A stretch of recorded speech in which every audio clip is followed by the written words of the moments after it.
From hard hats to steel-toed boots, Grainger's got your safety needs covered, literally. Shop Grainger's vast inventory of safety products. Call, click, or just stop by. Grainger, for the ones who get it done. From hard hats to steel-toed boots, Grainger's got your safety needs covered, literally. Shop Grainger's vast inventory of safety products. We were planning our anniversary trip. Click, Someone tried to open a loan in my name in a state I've never even been to before. Retirement is just around the corner. Grainger's got I don't your have safety time to deal with covered. identity theft. Literally. Fortunately for me, Shop Grainger's vast LifeLock inventory caught of it safety fast. products. Identity We were thieves planning our work anniversary hard, trip. but LifeLock Someone works tried to open harder. a loan in my Monitoring name threats, in a state alerting I've you never even fast, been to and before. jumping in if Retirement something is goes just around wrong. the corner. Now Of course, we can get back to planning that trip. Threat averted. Thank you, LifeLock. Start your free 30-day trial Anniversary trip. at LifeLock.com. Someone tried to open a lown in my Monitoring name threats, in a state alerting I've you never even been fast, to and before. jumping in if something goes wrong. Now we can get back to planning that trip. Threat averted. The new Ashley Luxe collection is Start the your drop free your 30-day home's been trial waiting for. at With LifeLock.com. ultra plush boucle upholstery, beautiful wood bathed in French oak finish, and striking designs that make a statement in every room. Shop the new arrivals by Ashley Luxe, available now. Start your free 30-day trial at Ultra plush boucle upholstery, beautiful wood bathed in French oak finish, and striking designs that make a statement in every room. Shop the new arrivals by Ashley Luxe, available now. Start your free 30-day trial With ultra plush boucle upholstery, beautiful wood bathed in French oak finish, and striking designs that make a statement in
Please be seated.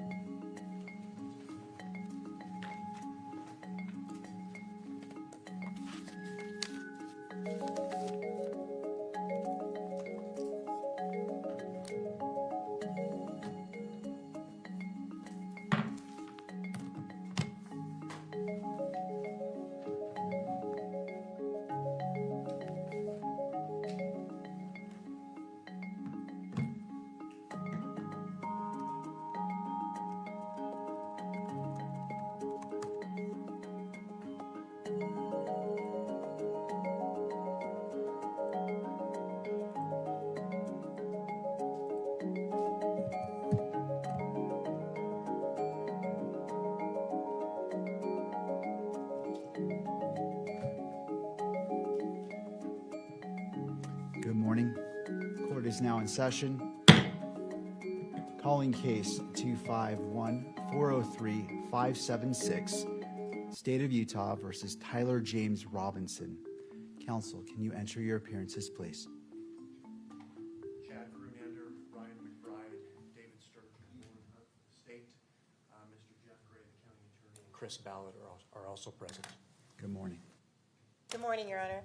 Kathy Nestor, Michael Burt, Richard Novak, and Stacy Visser here on behalf of Mr. Robinson, who's seated to my right. Good morning.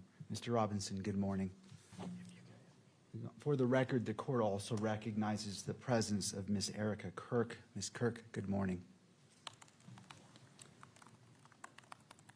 First, with respect to courtroom protocol, to maintain security and decorum, any individual who exits the courtroom during proceedings will not be permitted to re-enter until the recess.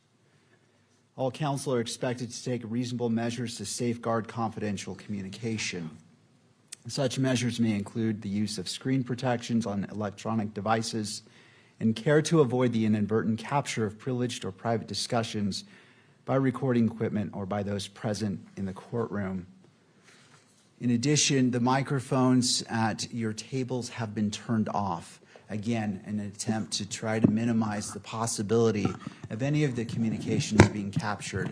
I ask that if you are speaking, that you come to the lectern, and that microphone will be live. And so that's the best way that we can hear you, and it is captured on the record. All right. Second, the court will address the camera operator, and the court knows there is no still photographer for today's proceedings pursuant to the court's ruling from last week. To our camera operator, would you please approach the lectern?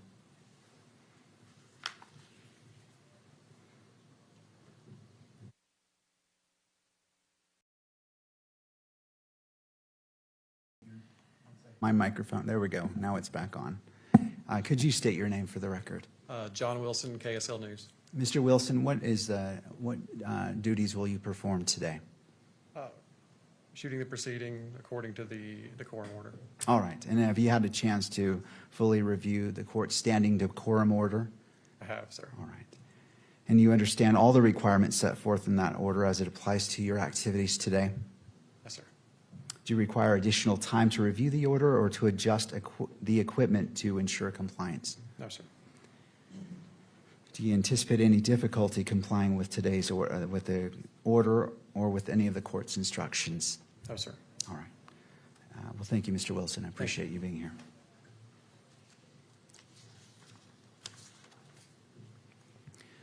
Next, turning to the amended motion to allow the use of portable electronic devices filed by the news media and their counsel. The court appreciates the arguments presented in the motion and recognizes the importance of the press in the criminal justice system.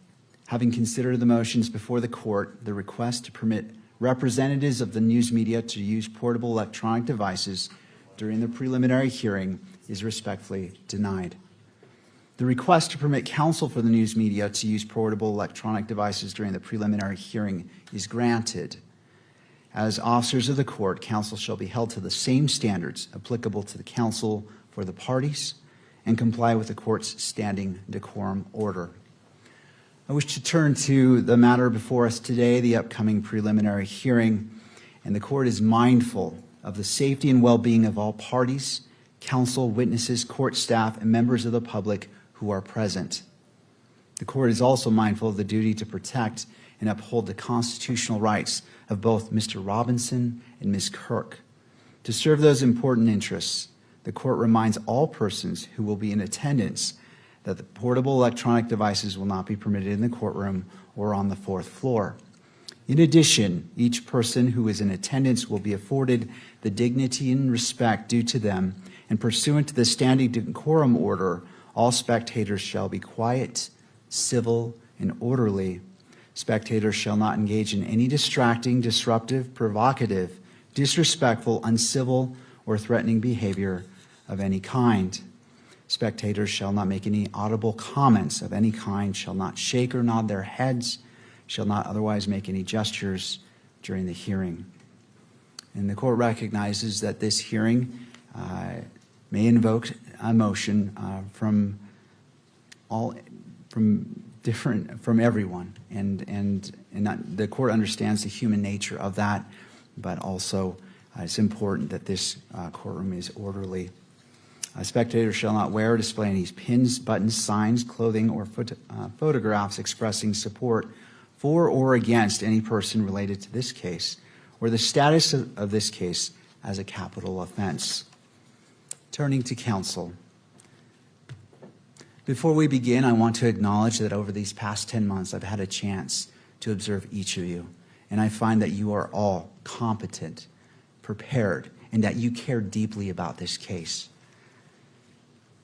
I ask you to continue to conduct yourselves in accordance with the rules governing professional conduct, civility, and ethics.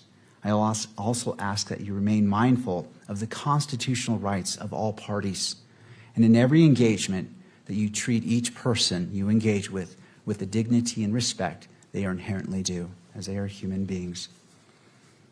I want to turn also to objections, the format that I wish to follow if objections are made.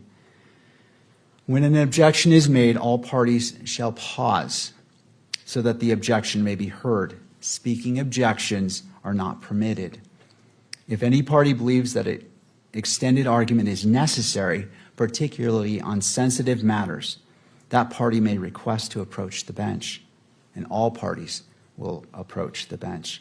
Both sides will be afforded an opportunity to be heard for or against the objection, after which I will issue a ruling either sustaining or overruling the objection.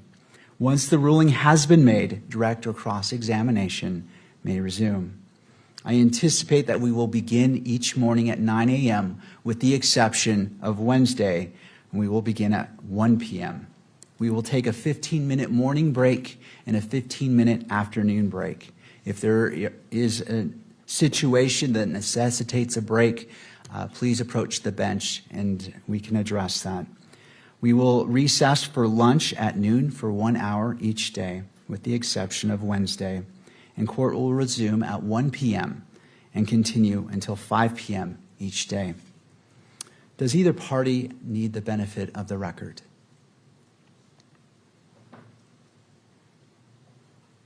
No, Your Honor. Thank you, Ms. Nestor. No, Judge, thank you. Thank you, Mr. Gernander. Do either party wish to invoke the exclusionary rule? Defense invokes, Your Honor. All right. The defense has invoked the exclusionary rule. I ask that all witnesses, if present, be excused from the courtroom, and ask that each party monitor the courtroom to ensure your witnesses aren't present, as I'm not familiar with who they are. Of course, victim representative is excluded from that rule, as is the case manager pursuant to the rules.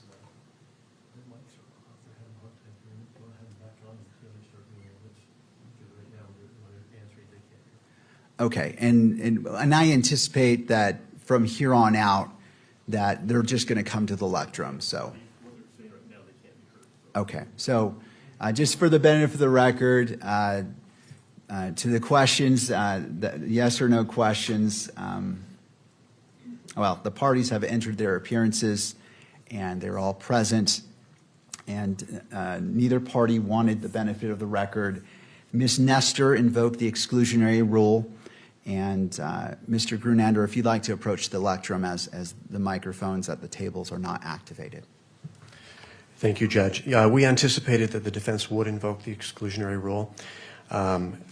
We consulted with defense for just a couple of minutes prior to the start of this hearing.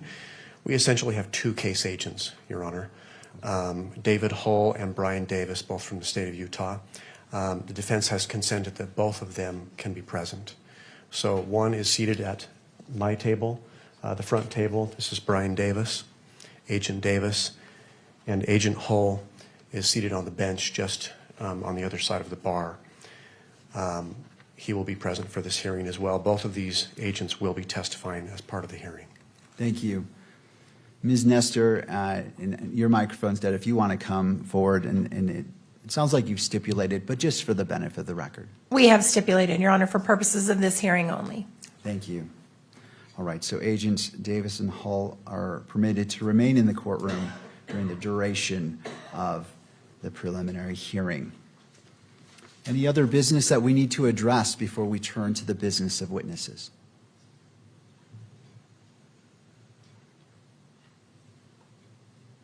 Mr. Novak. Thank you, Your Honor. Richard Novak for Mr. Robinson.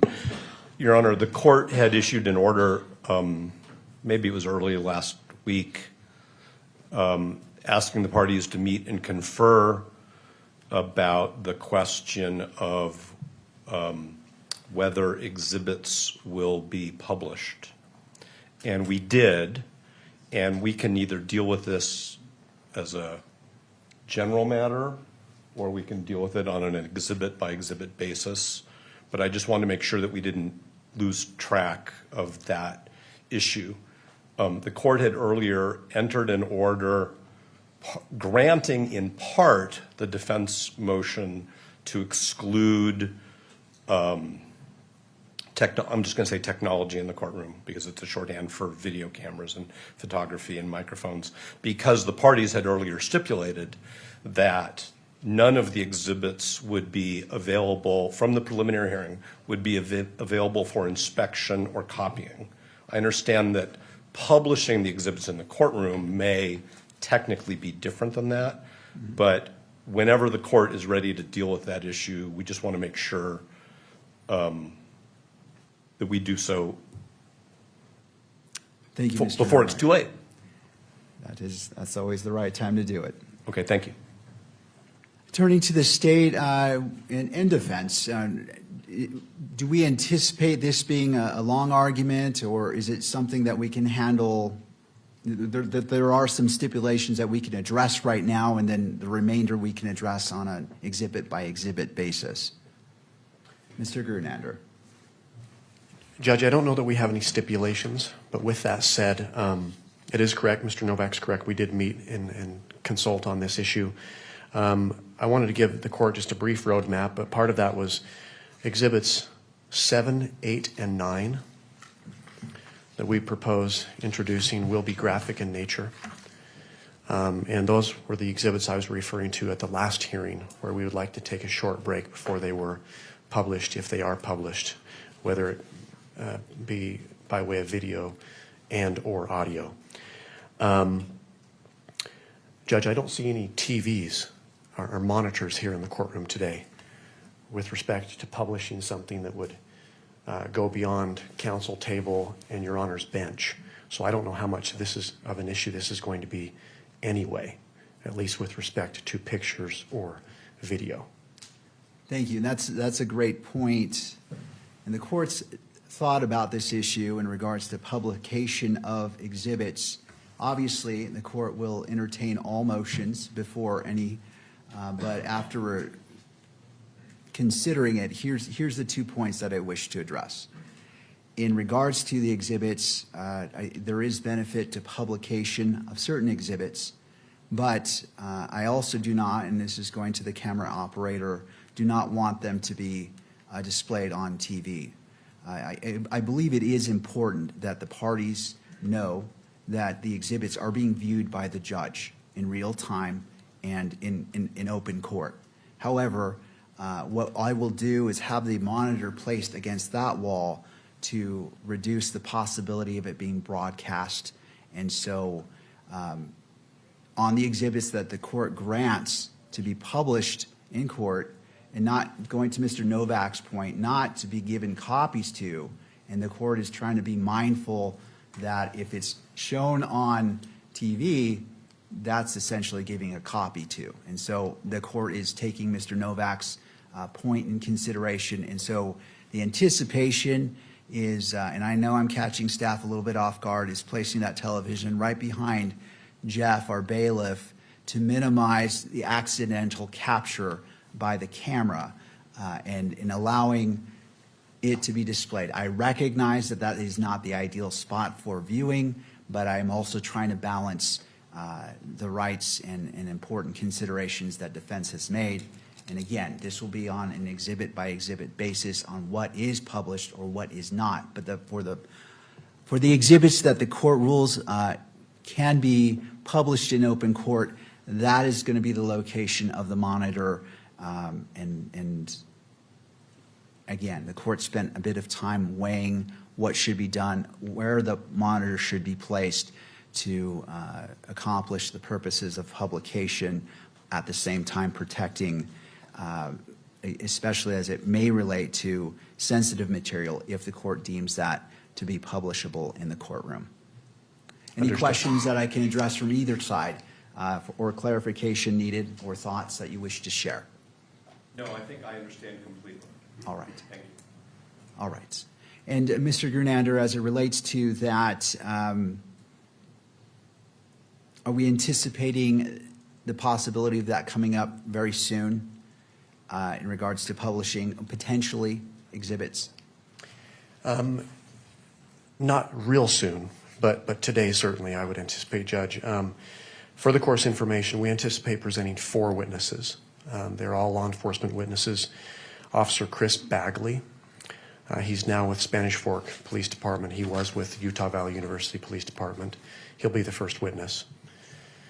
The second witness will be Agent David Hull, and those exhibits 7, 8, 9, we anticipate coming in through him. The third witness will be Agent Brian Davis, again with the state of Utah, a case agent who's here presently. And lastly, Sergeant Jennifer Faumuina, also of the Utah Department of Public Safety. And we do anticipate admitting between 40 and 50 exhibits. Thank you. All right, Mr. Grunander, I apologize. You walked away before I got my question out. If we anticipate taking a break around 10:30, do you anticipate any potential exhibits for publication being requested prior to 10:30? I do, Judge. Okay. I do. I think the first several exhibits should be published. So. All right. Well, let's do this. I want our preliminary hearing to move smoothly and with the least amount of delays as possible. So let's take a brief break to allow the placement of that monitor, a brief test to make sure it's working, and then we can be seamless in moving forward. One quick question, Judge, for counsel's benefit. Are the monitors at the tables going to be turned on? The monitors are, and Okay. that's why I wanted to give that instruction early on for each party to monitor their monitor, because if the camera is doing a wide sweep picture of the courtroom. I can't prevent the accidental capture. Obviously, the decorum order anticipates not focusing in to the point that is focused on your monitors, but I ask all the parties to be mindful, especially as it relates to the sensitive material that may be published or may not. But please just take a look at that and be mindful of that. But I will leave it to you. So I believe it's important that all parties see what is before the court. So if you have objections, it's right there. You can say, okay, I see what the court's seeing. I have objection or not, or just to confer with your client. I just want to make sure that there is no misunderstanding of what's being presented, to allow all parties the benefit of the record, and it is clear what is being presented to the court for consideration as evidence. Thank you. And we do have one exhibit that will be in physical form, and so we will be using the easel, I think, that's just over by the jury box. All right. Thank you, Mr. Grunander. Before we break, I do wish to remind the parties that this is a preliminary hearing. It is a probable cause standard. And if you could keep that in mind as you're presenting your evidence, this is not intended to chill what you present, but keep in mind that the standard is probable cause, and that is what the court as a magistrate will be looking to. All right, with that, let's, how much time do we need for the placement of the monitor? All right, well, let's break for 6 minutes. Well, let's make it easy on ourselves. Let's just come back at 9:35, and we'll resume court at that time. Thank you. All right.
Please be seated. Court is back in session. Noting the presence of counsel and the parties to the state, are you ready to proceed? Yes, we are, Judge, but prior to calling our first witness, I would like Mr. McBride to make a brief report on discovery updates, and then just inform the court that the state has provided copies of all exhibits for today's proceedings to the defense in advance of this hearing. So, all right. Mr. McBride. Yes, Your Honor. My report at the last hearing is the latest report. As of June 18th, we had provided approximately 100% of the material in our possession. Over the last week, we have received additional materials from SBI due to preparation for this hearing. Those materials have not yet been provided, but they will be as soon as this hearing is complete. Thank you. Defense require the benefit of the record? No, Your Honor. Thank you, Ms. Nestor. And in case the mic didn't pick that up, she declined.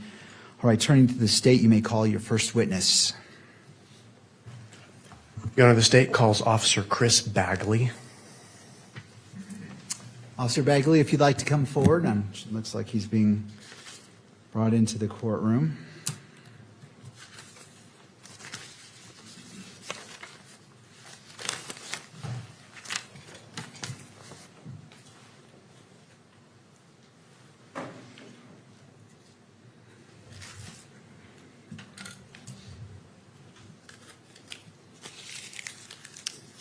All right, Officer Bagley, if you wouldn't mind coming forward past the lectern and being sworn in.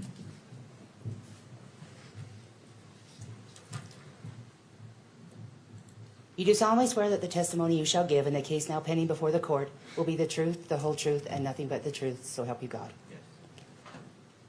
All right. Officer Bagley, if you wouldn't mind having a seat at the witness table.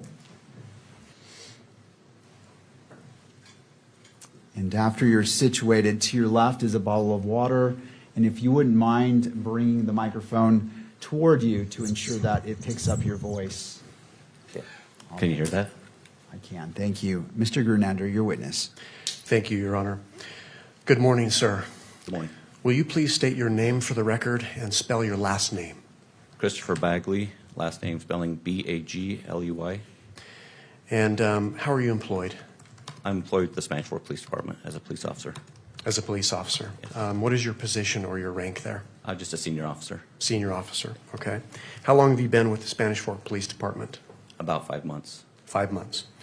How long have you been a police officer? 26 years. Okay. Will you briefly describe, for the court's benefit, your training, what you did to become a police officer? I did the Utah Post Academy, which is about 600 hours of training for basic things to become a police officer, report writing, arrest control, stuff to that effect. When you say Post Academy, is Post an acronym? It is. What does that stand for? Police Officer Standard Training. Okay. Were you certified through Post? I was. Okay. And what did that certification require? Going through that post and graduating, all the academy, all the credits that you could get with hours, and then physical fitness, stuff to that effect, and then graduating from that to earn the certificate. Was there also testing involved? There was. At the academy? Yes. Okay. Were you employed in September of 2025? I was. And where were you employed then? Utah Valley Police Department. And how long did you work for the Utah Valley University Police Department? 5 years. 5 years, okay. And do you recall what your position or your rank was there? A senior officer there. Senior officer, okay. Describe, if you would, just your general duties as a police officer at Utah Valley University. There at Utah Valley University, we'd patrol the campus, we'd walk around, we'd patrol, we would do investigations if there was crimes to that effect. We'd make sure that students or staff, if they needed something, we'd be there for them. So basic police, kind of like a school resource officer, community-oriented policing. Okay. Was this a full-time position? It was. Okay. Did you work in law enforcement prior to UVU? I did. And where did you work? I worked at Utah County Sheriff's Office for 13 years. Before that, I worked with Springville City Police Department for 6 years, and also with the Salt Lake County Sheriff's Office for a year. What were your positions with those departments?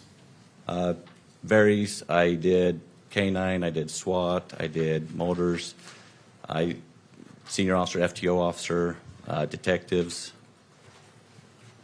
Okay. While you were at Utah Valley University, did you have access to the video surveillance system on campus? Yes, I did. And how so? It was at our desktop where our police station is. We have desks, and on our desktops we'd have access to it there. Or we'd go into dispatch and they'd have a wall full of camera systems that we could look at.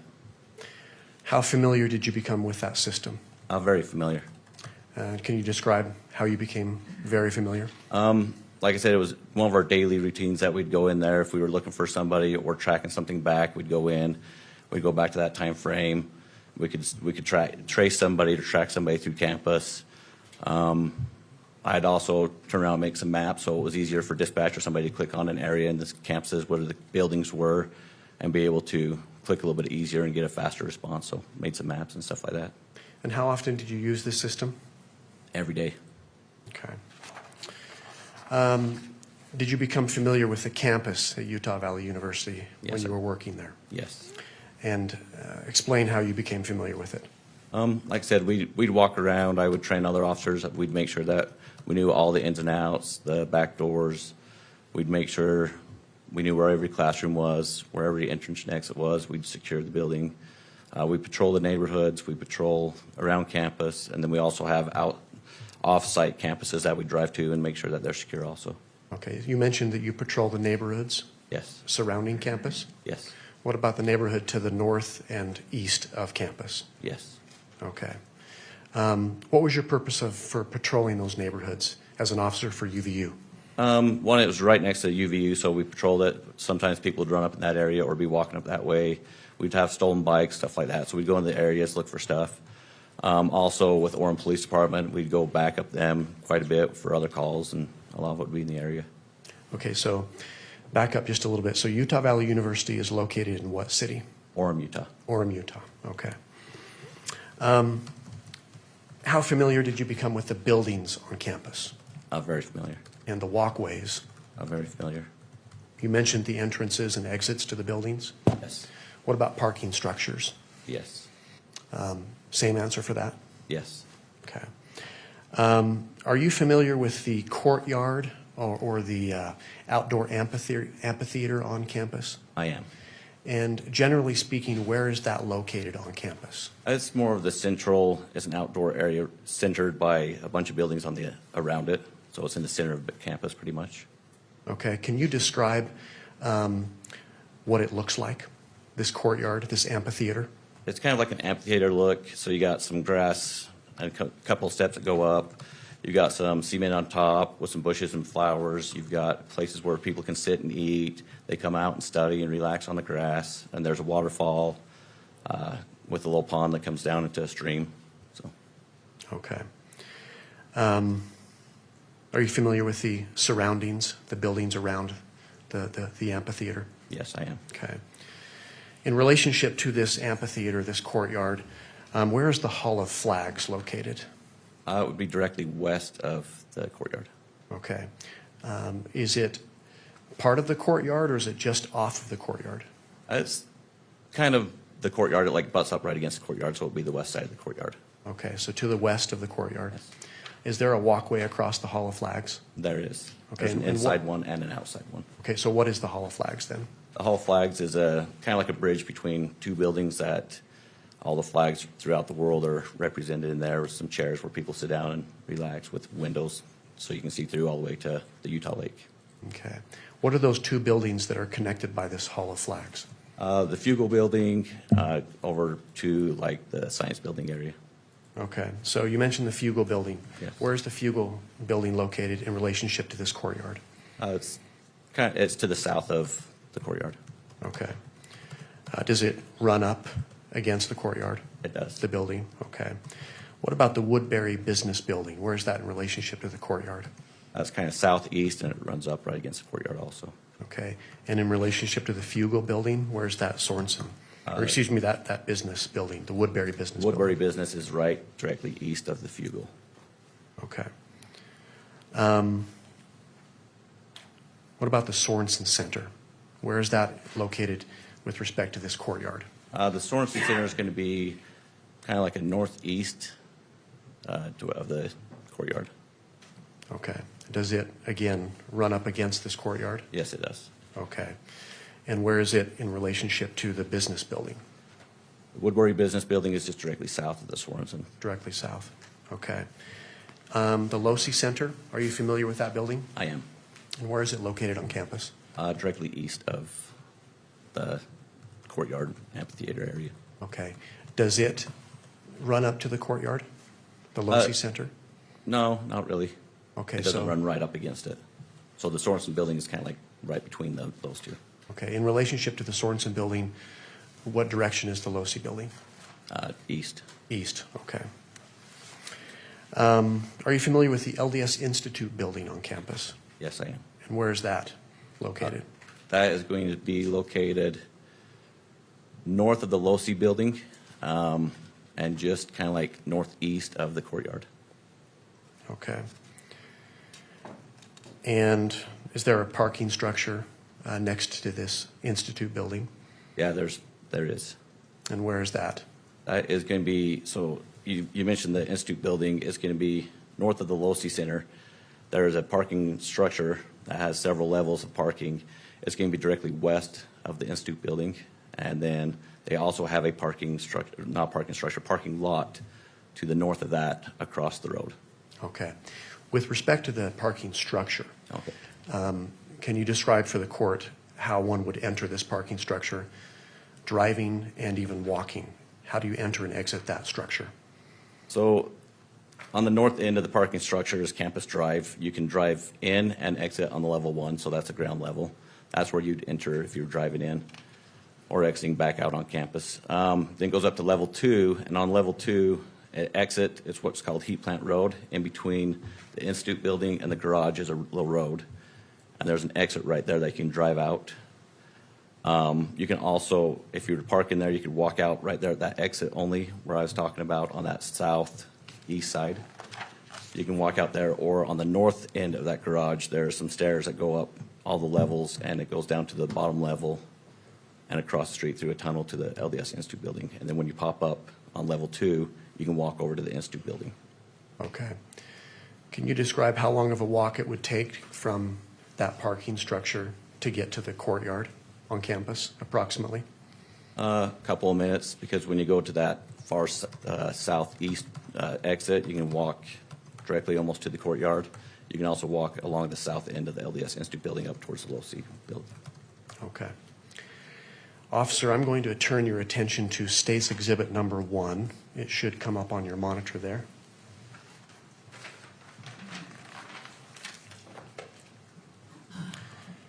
Let me know when you can see that. I can see it. Just for staff, let's go ahead and not publish it until it's admitted into evidence, so we're going to take it off the monitors. But for the witness, he should be able to see the exhibit.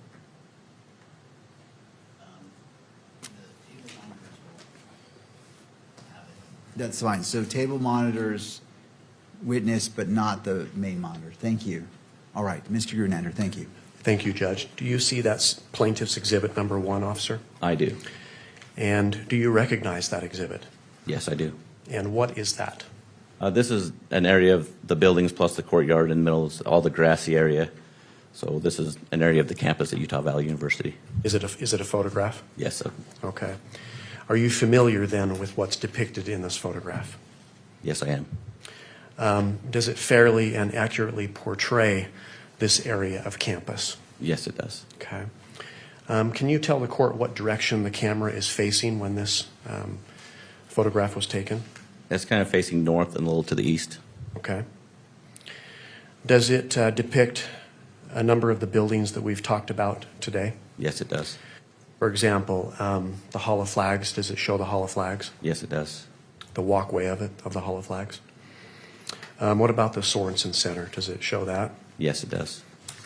The Woodbury Business Building? Yes, it does. The Fugel Building? Yes.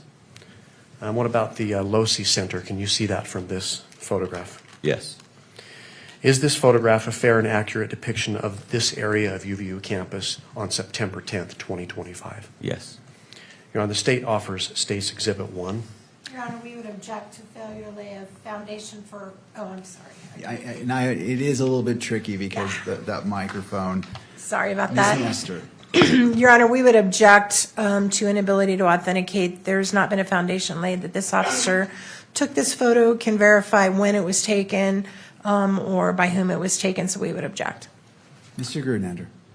Would you like us to argue now or approach the bench? Well, as it relates to this, I'll hear argument. Okay. Judge, first of all, it's very clear, well-established law that the person who took the photograph is not required to be present to lay the foundation for it.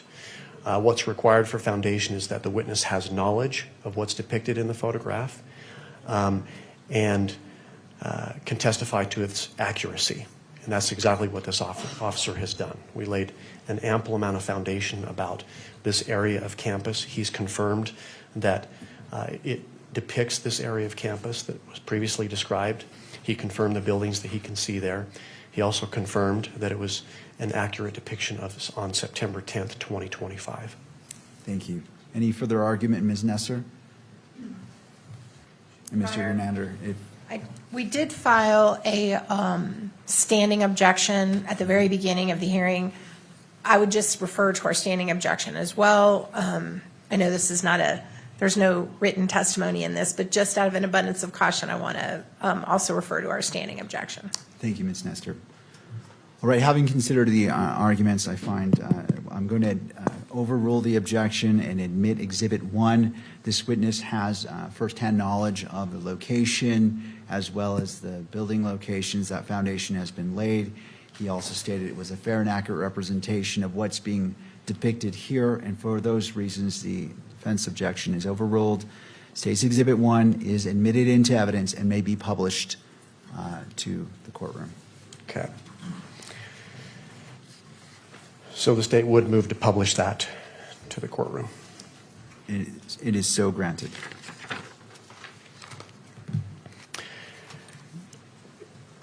Officer Bagley, are you able to see the monitor that's here in the court that's pointed towards the gallery? Yes. From where you're seated, are you comfortable in describing where the courtyard is on that photograph, on that exhibit? Yes. And for the record, where is that located? So all the grass that looks like a triangle, the amphitheater look, that is going to be the courtyard amphitheater area. It's got the tent in it, the white tent that's at the bottom on the far left of the picture. That would be the courtyard area. It's surrounded by buildings, more of the grass area. I'm going to approach the photo. Well, I'm just going to. When you look at this exhibit to the left of the photograph, there's a walkway there. What is that walkway? So the red brick walkway that's going north to the top of the picture on the far left is going to be the Hall of Flags, the outside top of it. Okay. On the bottom of this photograph, there's a white roofed building. It's the largest building, at least as far as what's depicted on this exhibit. Yes. What building is that? That would be the Fugal building. Okay. And just to the right of that, so that would be to the east of the Fugal building. What building is that?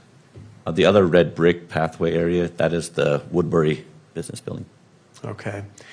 And if I were to walk north, so left on this photograph with respect to that red brick walkway area, there's another building, sort of triangular in shape, the rooftop. What building is that? With that white rooftop, that would be the Sorensen building. That's the Sorensen building.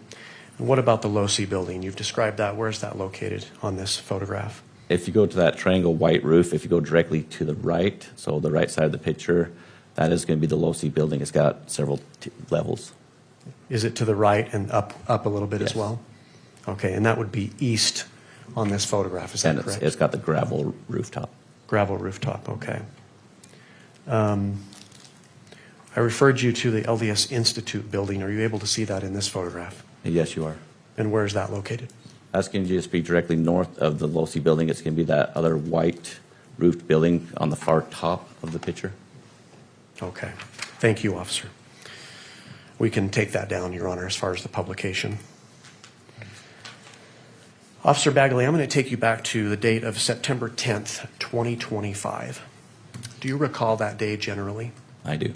Were you working that day Yes, I was. at UVU? I was, yes. Okay. Do you remember what time your shift started approximately? Yeah, it approximately started about 11 o'clock in the morning. 11 o'clock in the morning? Yes. Okay. Did you receive a specific assignment shortly after coming on to duty? Yes, I did. And what was that assignment? It was to secure the top of the Hall of Flags on the south end. So we had people that were gathering on top of that were looking down on top of the tent. So we wanted to secure that area. So I was put up on top of the Hall of Flags on the south end. Okay. My apologies, Your Honor. Could we have Exhibit 1 published again? Let's go ahead and republish State's Exhibit 1. Thank you. You mentioned that you were securing the south end of the walkway on top of the Hall of Flags? Yes.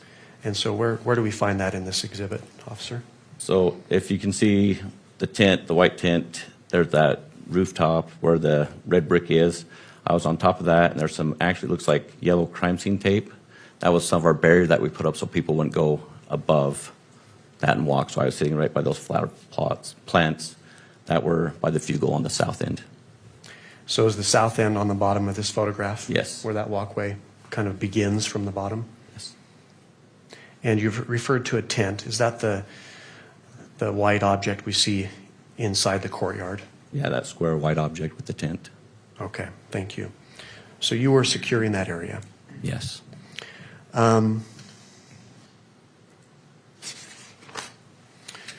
Did you have the opportunity that morning, you mentioned you checked on about 11 o'clock, Yes. that morning and later to walk around campus that day? Yes. Did you walk along the Hall of Flags that day, I did. that walkway? Yes. Did you visit the courtyard that day as well? Down below, yes, on the south end. I was down there. Okay.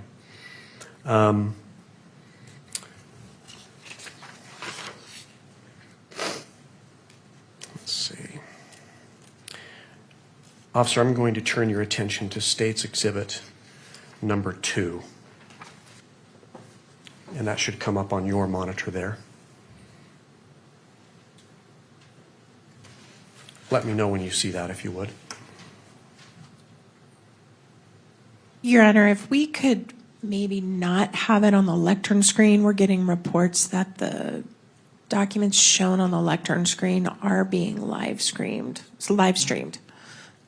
So maybe if we could just not show that one until it's admitted. Mr. Grunander? I'll submit it to the court, Judge. I've got copies of these for myself. Okay. That I can refer to as I'm asking questions. All right. Well, I'll go ahead and grant the request by Ms. Nestor. We'll go ahead and there should be a power button to turn it off. Not sure where that's at. Thank you, Jeff. Go ahead. See that thing. Sorry. Okay. You're good. And if at any point, Mr. Grunander, you do need to use the monitor, let's revisit that. And obviously, Ms. Nestor, you can renew your objection if needs be. But for now, the monitor's turned off. Let's go ahead and proceed. Thank you. Officer, do you see State's Exhibit number 2 on your monitor? Yes, I do. And do you recognize that? I do. And what is that? This is a picture of from the east side looking west of the campus. Okay. Are you familiar with what's depicted in this photograph? Yes, I am. Okay. And does it show, for example, the Losi Center that we've talked about? Yes, it does. Does it depict the Woodbury Business Building that we've talked about? Yes. What about the Fugle Building? Yes. Does it show the Sorensen Center Yes. and also the Hall of Flags? Yes. In this particular exhibit, can you also see the courtyard? I can. A partial of it. A partial of it? Okay. Does it fairly and accurately depict this area of campus of UVU on September 10th, 2025? Yes. Okay. Your Honor, the state offers State's Exhibit number 2.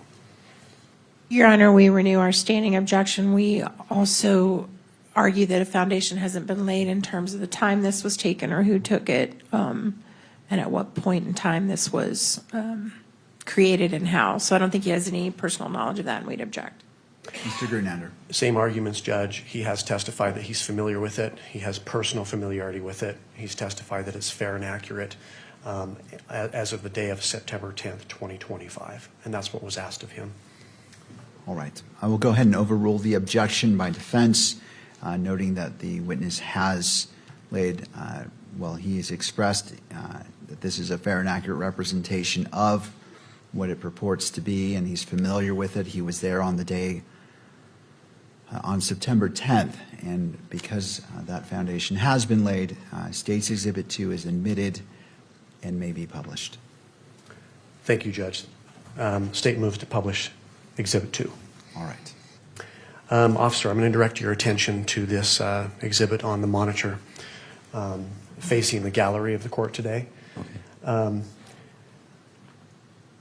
Can you describe, there's a large building in the middle of that photograph, slightly above the middle, but what building are we looking at there? You're looking at the top of the rooftop of the Losi building. It's got two different grays, like a lighter gray and a darker gray, kind of. Are you familiar with that rooftop then? Yes, I am. And what's it made of? It's made of gravel. Gravel, okay. You mentioned two different grades, or did you say grays? Grays. Grays, okay. Yeah, grays. All right. Now you described that you could see the courtyard, but it wasn't easily visible in this photograph. Where is the courtyard located on State's Exhibit number 2? So you got the white roof that's going to be in the middle, just to the top of the building where the Losi is. I described there's a white roof there. That's the Sorensen building, and it's just below that. You can see some grass, and that's where the courtyard is. It's just to the left of that white roof. Your Honor, I'm going to ask if the witness could actually come down from the stand and point out where the courtyard is located in this exhibit for the court's benefit. All right. Do we have a second microphone so it picks up his voice? Okay, Ms. Nestor, thank you for allowing us. Officer, you may step down, approach the monitor, and I would ask that you speak into the microphone when responding to a question. Okay, can you hear me? I can. Thank you. So, officer, for our benefit, would you describe again where the Losi Center is in this photograph? The Losi Center is going to be this one with the gray roofs. It's got two different colors of gray. Two different colors of gray. Yes. Okay. I'm blind. I can't see those two different colors from here, but can you describe where the court, looks like we went blank. There we go. Can you point to where the courtyard is located on that exhibit? The courtyard is going to be here where this grass is in this area right here. Okay. And what about the Fugel building? Fugel building is going to be this building right here. And the Woodbury Business Building then? Woodbury is going to be this one right here with this red brick path. And the Sorensen Center?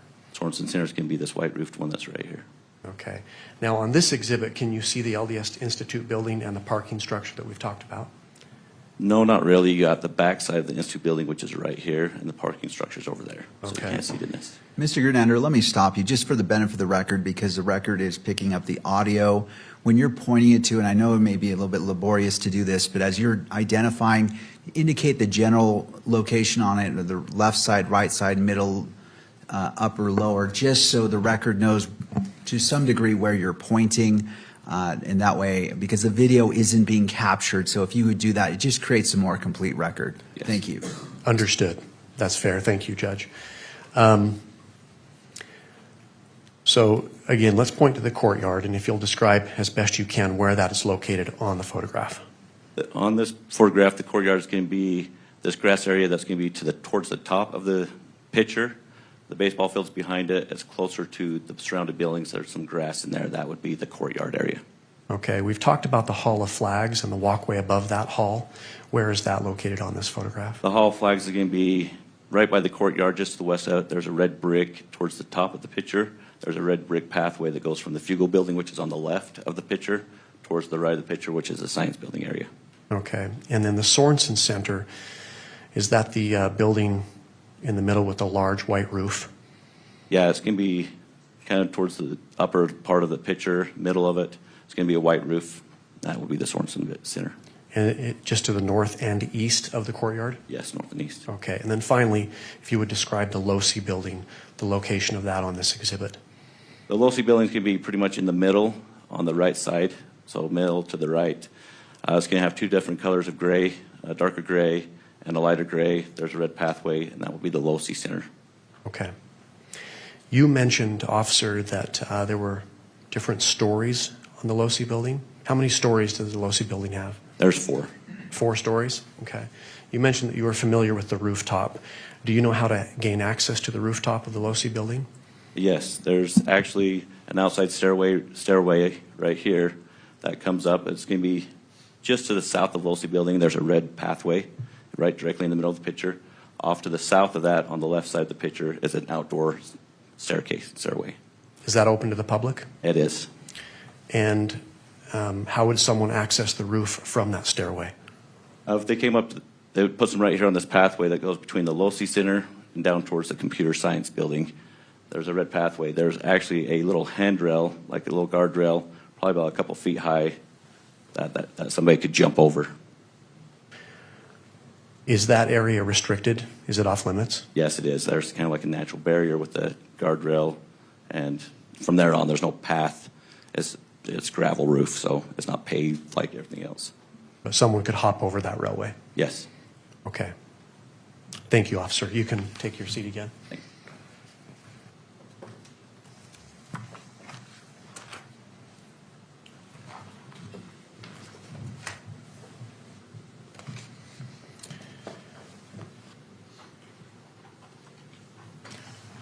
Officer Bagley, I'm now going to refer your attention to State's Exhibit number 3. That's going to come up on your monitor as well. Let me know when you see that.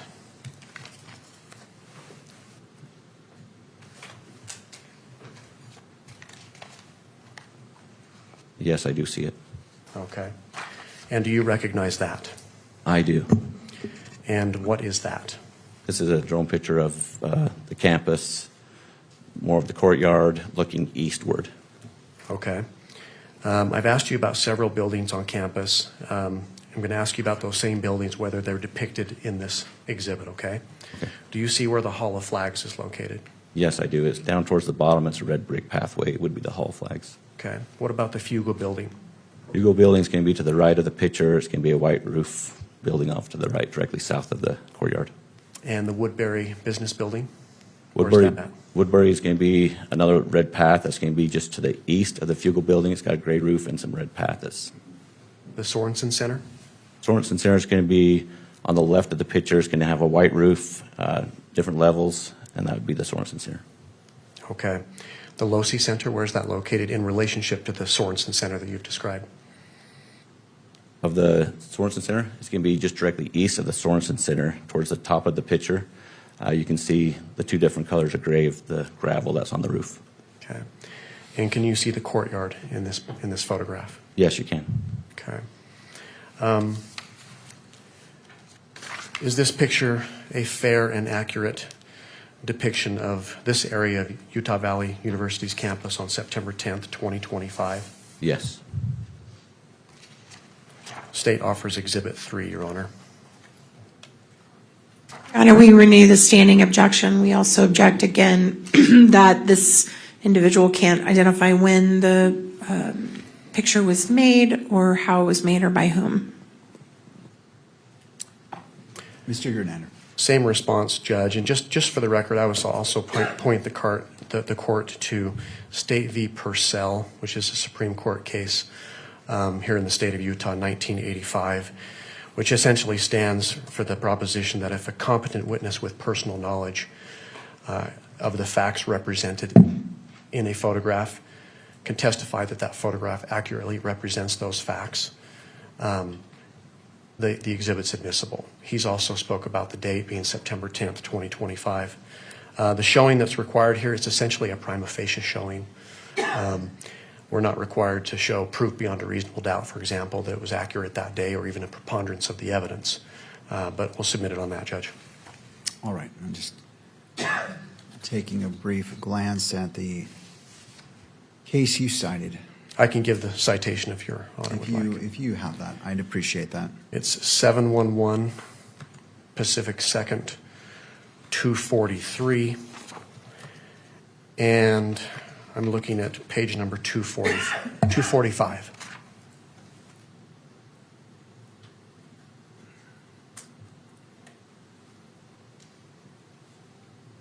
All right.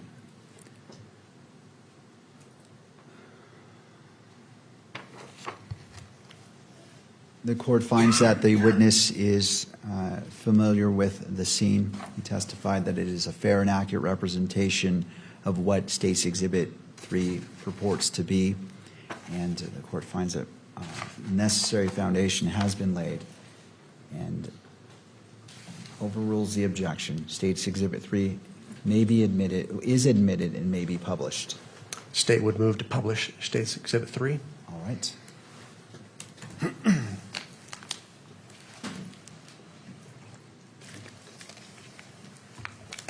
May I approach the witness, Your Honor? You may.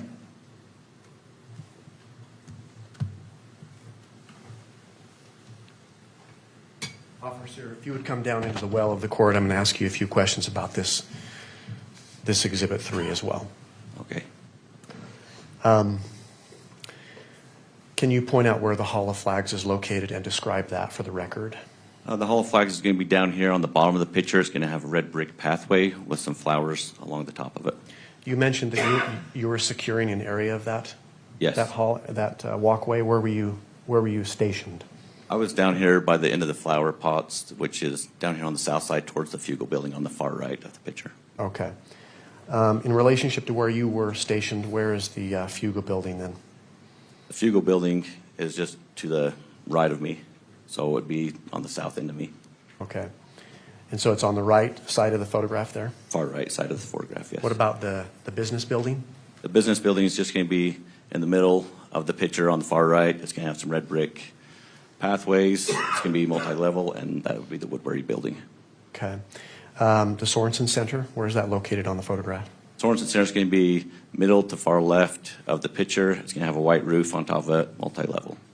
Okay. And the Losi Center, where is that located? Losi Center is going to be towards the top of the picture, kind of off-centered a little bit, but it's going to have the 4 or 5 floors that are, the 4 floors that are sitting right there. Okay. Can you describe those stories, what we're looking at? Where do you find 1, 2, 3, 4, and possibly 5? So this is ground level where the courtyard is. So this, as you go over in towards the Losi building inside, there's an elevator that would be ground 1, level 1. Level 2 would be the second one where these red ATVs are sitting on the grass right there in the middle of the picture. If you go up from that, that would be the 3rd level, and your 4th level, which is the actual top level of the building, is that very top one with the windows that you can see. Okay. Is there an atrium on the top of that? There is an atrium. It's got a little sphere on the top of it. It looks like a little square right on top of the Losi building. That would be an atrium. Now, you mentioned 2 shades of gray on the rooftop of the Losi building. Yes. Can you see that on this exhibit? I can. So where the atrium is a lighter gray gravel, and on the west side, because I'm looking east, on the west side, there's 2 ventilations for the Losi building, 2 vents on top, and that is in the darker gray gravel. You mentioned you're familiar with the rooftop of the Losi Center, correct? Yes. When someone is standing on the Losi Center, can they see down into the courtyard? Yes, they can. And where is the courtyard located from It's the rooftop? going to be in the center of the picture with the grass and the atrium-style steps. Would that be west of the Losi Center then? Yes, it would be directly west of the Losi Center. Okay. Now, in a couple of the other exhibits, we saw a tent that was down, set up in the courtyard. Can you see that tent set up in the courtyard in this photograph? You cannot in this picture. You can't. It would be where I explained where the Hall of Flags is. It's directly underneath the Hall of Flags, like just on the grass right there. Okay. Is there a clear line of sight between the tent and the top of the Losi Center, the rooftop? Yes, there is. Okay. Is some of it obstructed? Yes. Obstructed by what? The Sorensen building that's right here, this white roof that's going to be, this kind of obstructs a little bit of the view of the courtyard. So where would you have to be standing or perhaps lying down on the Losi Center to see into the courtyard where that tent was? On the far south side of the Losi building, you could have a line of sight towards the courtyard. And that's the top roof? The top roof, yes. With the darker shade of gray that yes. you see? Okay. Thank you, officer.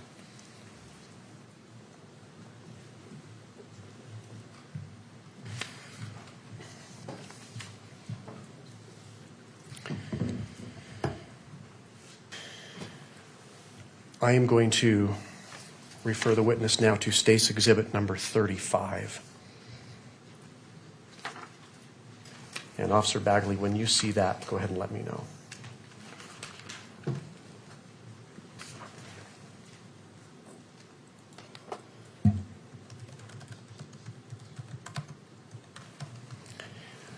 Do you recognize what that is, officer? I don't have it yet.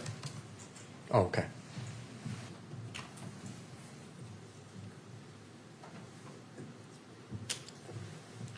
So we don't have this in electronic form? We do, okay. Well, I'll refer you to the exhibit that's to your left and behind you. Do you see that? I do. And it's marked as State's Exhibit 35 with a yellow sticker, is that correct? Yes, I can see that on top left of the photo. Well, for the record, if we can publish that on the witness's screen. Thank you, Mr. Gernander. I was just going to mention that we shouldn't display it until it's been admitted in. So,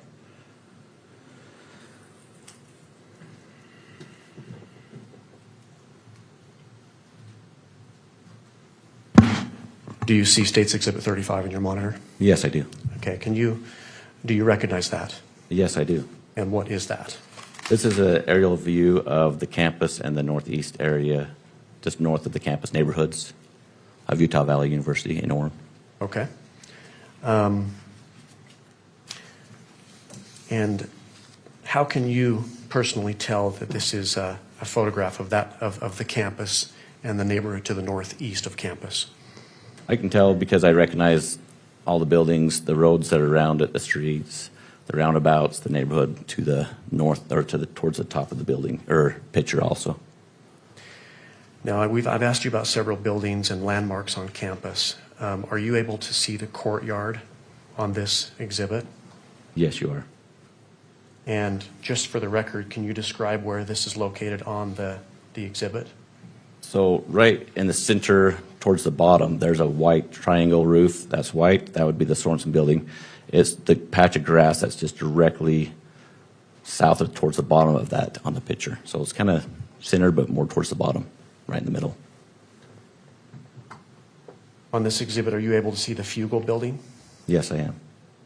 And in relationship to this courtyard, where is that located? That's going to be south of the courtyard with the white roof. What about the Woodbury Business Building? Woodbury Business Building is going to be to the east, and it's going to have a red brick path top. Okay. Can you see the Hall of Flags on this? Yes, you can. And where is that located in relationship to the courtyard again? It's directly west of the courtyard. And the Losi Center. Can you see the Losi Center? Yes, you can see the Losi Where's Center. that at? It's going to be kind of northeast of the courtyard. The two patches of gray that's almost in the center of the picture, just to the slight right of the center. Okay. I've asked you previously about the LDS Institute building. Can you see that on this exhibit? Yes, you can. And where is that located in relationship to the Losi Center? It's directly north of the Losi Center. It's got a white roof, and it's almost directly in the center of the photo. Okay. And as we've talked about a parking structure that's nearby the Institute building, do you see that? Yes, it's just to the west or left side of the picture of the Institute building. Okay. Is this a fair and accurate depiction of Utah Valley University's campus and the surrounding neighborhood to the north and east on September 10th, 2025? Yes. State offers State's Exhibit 35. Your Honor, renew this standing objection and object on the grounds that there's no indication on this photograph of when it was taken in terms of relation to the actual incident at issue here. thank you, Ms. Nestor. Mr. Gernander. Same response, Judge, but I would just add one more case for the court's benefit. This is State v. Wager, or Wager, W-A-G-E-R. This is a Utah Court of Appeals case from 2016. The citation is 372 Pacific 3rd, 91. And the significance of this case, Your Honor, at issue there was a photograph of the defendant there who was smoking methamphetamine allegedly in his bathroom. The witness that was testifying that laying the foundation at trial was not present when the photograph was taken, could not tell the date on which it was taken, but he had been in the bathroom before, was familiar with the defendant's bathroom and familiar with the defendant. He testified to that personal knowledge, and the court found that was sufficient foundation. So that case, in addition to the other case, the Purcell case, and my previous arguments, and I'll submit it to the court. Ms. Nestor, anything else you wish to add? No, Your Honor. All right. Given the testimony of the witness who's testified he's familiar with this location, he went in detail describing the various neighborhoods and location. He mentioned the roundabout and identified the buildings in State's Exhibit 35. And it was noted that it is a fair and accurate representation of this campus as of September 10th, 2025.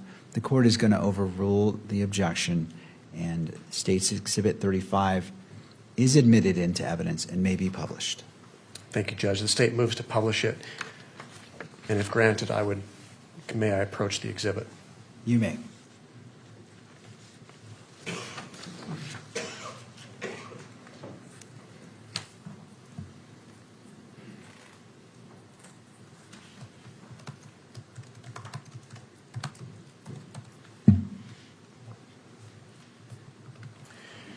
Officer, I've asked you about a number of the buildings located on campus. I'm just going to ask you a couple of questions about those and to help orient the court to what the judge is looking at, and then ask you about some of the streets in the neighborhood, okay? Okay.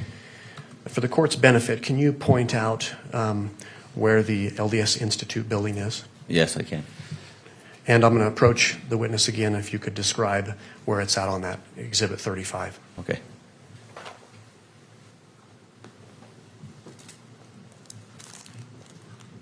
Okay, can you hear me? Yes. Okay. So you want the LDS Institute building? Is what you're Yes, asking? please. That is this white roof right here is the Institute building. Is that in basically the center of the exhibit? It's almost exactly in the center of the exhibit. Okay, and where is the LOSI Center located on that? If you were to go down towards the bottom of the photo, there's two different grades of gravel on this roof. This would be the LOSI building right here. So below the Institute building and to the right slightly? Slightly to the right. Can you point out for the court's benefit where the courtyard is? The courtyard is going to be to the west or left side of the picture. There's some grass in between two buildings that have a white roofs. There would be a grass area right there with some steps. That is going to be the courtyard area, and that's going to be down towards the center bottom of the photo. So that's to the left and down? Yes. Okay. You mentioned the parking structure. Where's the parking structure next to the Institute building? There's two Institute buildings right here in the center with the white roof. The parking structure is going to be just to the left of the Institute or west side. There's a road in between it called the Heat Plant Road, which is the road that goes between those two. And can you point out for the court's benefit how one would enter that or exit that parking structure by way of vehicle or walking? By entering, you can enter and exit right here on the north side of the parking structure. There's an entrance and exit right here. That's for into level one. For a vehicle? For vehicles. And I guess someone could walk in there as well. Yes, if they were to park into this LDS Institute parking lot over here on the north side of that, there's a tunnel that goes underneath the road that still comes out into the parking structure itself. And then they can exit out here on the second level onto Heat Plant Road, which is that road between the LDS Institute building and the parking structure is the Heat Plant. They can exit there and go back towards Campus Drive. So you could walk out either up here on the northeast side of the parking structure and cross over to the LDS Institute, or you can come out here to the southeast side and you can exit there and walk down to the courtyard or behind the LDS Institute building towards the LOSI Center. Okay, thank you. You mentioned Campus Drive. Where's Campus Drive located on that?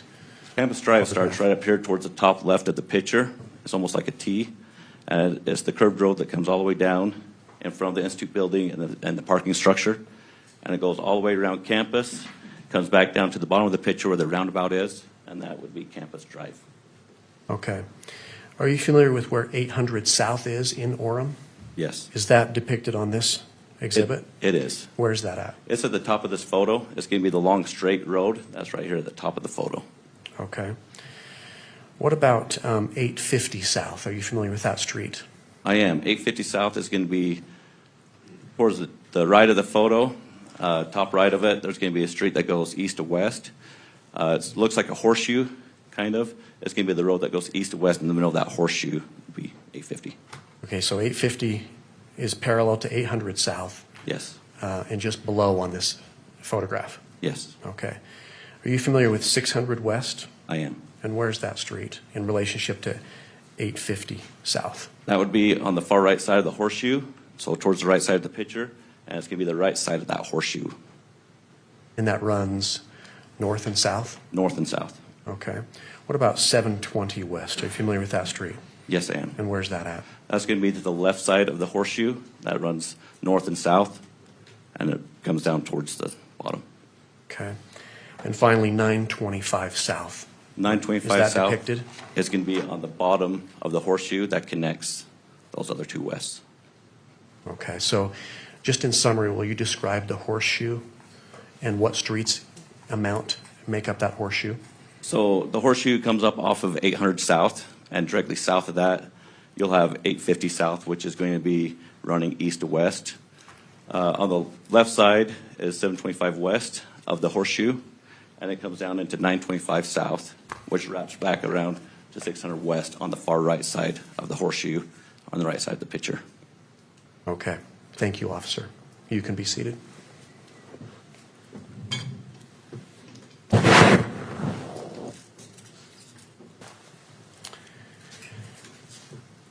Okay. I'm going to take you back to September 10th, 2025.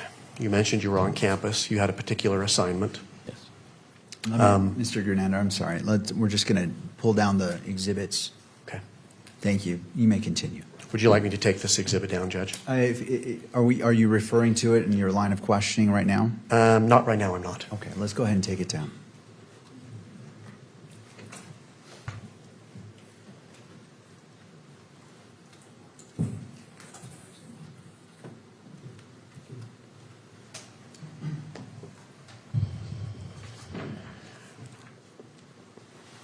So you were securing the Hall of Flags walkway, correct? Yes. On the south end. Yes. What was happening that morning, that day at campus at UVU? I came in to do a shift for a special event where we had a guest speaker come in and was going to talk to the students and people around the neighborhood. Do you know who the guest speaker was? I do. And who was that? It was Charlie Kirk. Did you see Mr. Kirk that day? I did. When did you first see him? When he arrived on campus, just behind the west side of the Hall of Flags, I saw him pull up. And can someone access the courtyard through that area? Yes, they can. How so? Where he pulled up underneath the Hall of Flags is a opening to where you could drive a car underneath. So there's access right there. You could walk or drive underneath the Hall of Flags. And you saw him arrive? Yes. Okay. Can you describe what you were seeing? What did you observe? On that day, I observed Charlie going back, doing some meet and greet with some people, getting some photos taken. He then came underneath the Hall of Flags and went to his tent, and he was there answering questions and talking to individuals that would ask him questions. The tent you're referring to, is that the tent that we see when it was set up in the courtyard? Yeah, that white square tent. The white top? Yes, he was Okay. under that. Fast forward to about 12:20 or so a little bit after noon, the noon hour. What happened? What did you see? What did you hear? I heard an individual talking to Charlie, and I happened to kind of glance over the edge of the railing about that time. I could see the right side of Charlie's shoulder, so not his whole body, because he was underneath the tent, so I could only see probably the right side of his body. He was answering a question, kid asked him a question, and then I heard a shot fired. Do you know what time that was? Yes. What time was that? 12:23. What did you see? At that moment, I saw him lean to the left, so When you say him, you see Charlie. Charlie? Kirk. So I saw him go to the left because I could no longer see the right side of his body. So he went further underneath the tent to the north side of the tent, so left. Okay. Can you describe the reaction of others that were there? Yeah, so then everybody started getting up and starting to run in more of a chaos kind of situation. Before you continue, can you describe a little bit? So you mentioned Mr. Kirk was answering questions, talking to individuals. Yes. Were there others present? Yes. Any idea about approximately how many? How would you describe it in your terms? In my terms, I'd say when I was up there looking down, I'd say there were several thousand people because you had it on the grass that was jam-packed, in the amphitheater sitting on the grass. You had people standing on the back up along the cement. You had people that were on the second level, the Sorensen, and over by the Woodbury building. There's another level there where a lot of people were standing and watching. So it was pretty packed, several thousand people. You mentioned you heard something. What did you hear again? I heard a gunshot. Okay. And can you describe you described Mr. Kirk's reaction? Was that simultaneous to hearing the gunshot? Yes, it was. When he fell to the left? Yes. Did you see the reaction from the crowd? Yes. What was that? Everybody kind of got up. They all said, a lot of people were screaming, standing up, and starting to run in all different directions away from the center of the tent. Okay. You're a police officer helping to secure the area, correct? Yes. What did you do? At that moment, I recognized it as gunfire. I left my post, which was right there on the south end of the Hall of Flags. I proceeded to right where the Fugle and the Hall of Flags meet. There's some outside stairs that I was starting to run down. As I was trying to get down to the bottom of the stairs, people were running up, people were laying down on the steps. I'm trying to jump over people to get to the bottom of the stairs so I can help stop an individual that's probably shooting. What happened next? By the time I got to the bottom of the stairs, I was informed on the radio that we had a shooter in custody. So I thought at that moment, I was like, oh, that was kind of fast. Obviously, it was close range probably because we had an individual in custody. Another officer came on and said we had an individual in custody. So I decided to, since the threat is gone, now I can assess for anybody that's injured and start looking for any medical needs that's needed at that moment. I started canvassing the area. As I canvassed the area, I was looking for anybody that was injured. I saw a kid on the ground that was on about the second or third tier in the grass next to a wheelchair, and he was almost convulsing. I thought he'd maybe been shot. Talked to the dad as I was running over there. He said that he was just having a seizure, that he was fine, he was not injured. So then at that moment, I observed that there was no other injuries that I could see at that moment. Okay. Was your attention drawn to anything else at that time? Yeah, so after we got some people kind of cleared away a little bit, I thought I needed to start preserving the scene because we had a crime scene. And with some of my experience and training to that effect I decided now we need to contain the scene and help preserve as much evidence as we can. So I started pushing people off the grass out of the courtyard area because I knew that's where the crime scene was. So as we started pushing those guys out, my Chief Long, that was right next to me, I looked down and saw an empty pistol holder that was sitting just on top of the grass.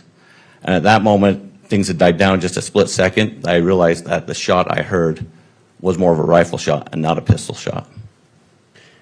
And what causes you to say that?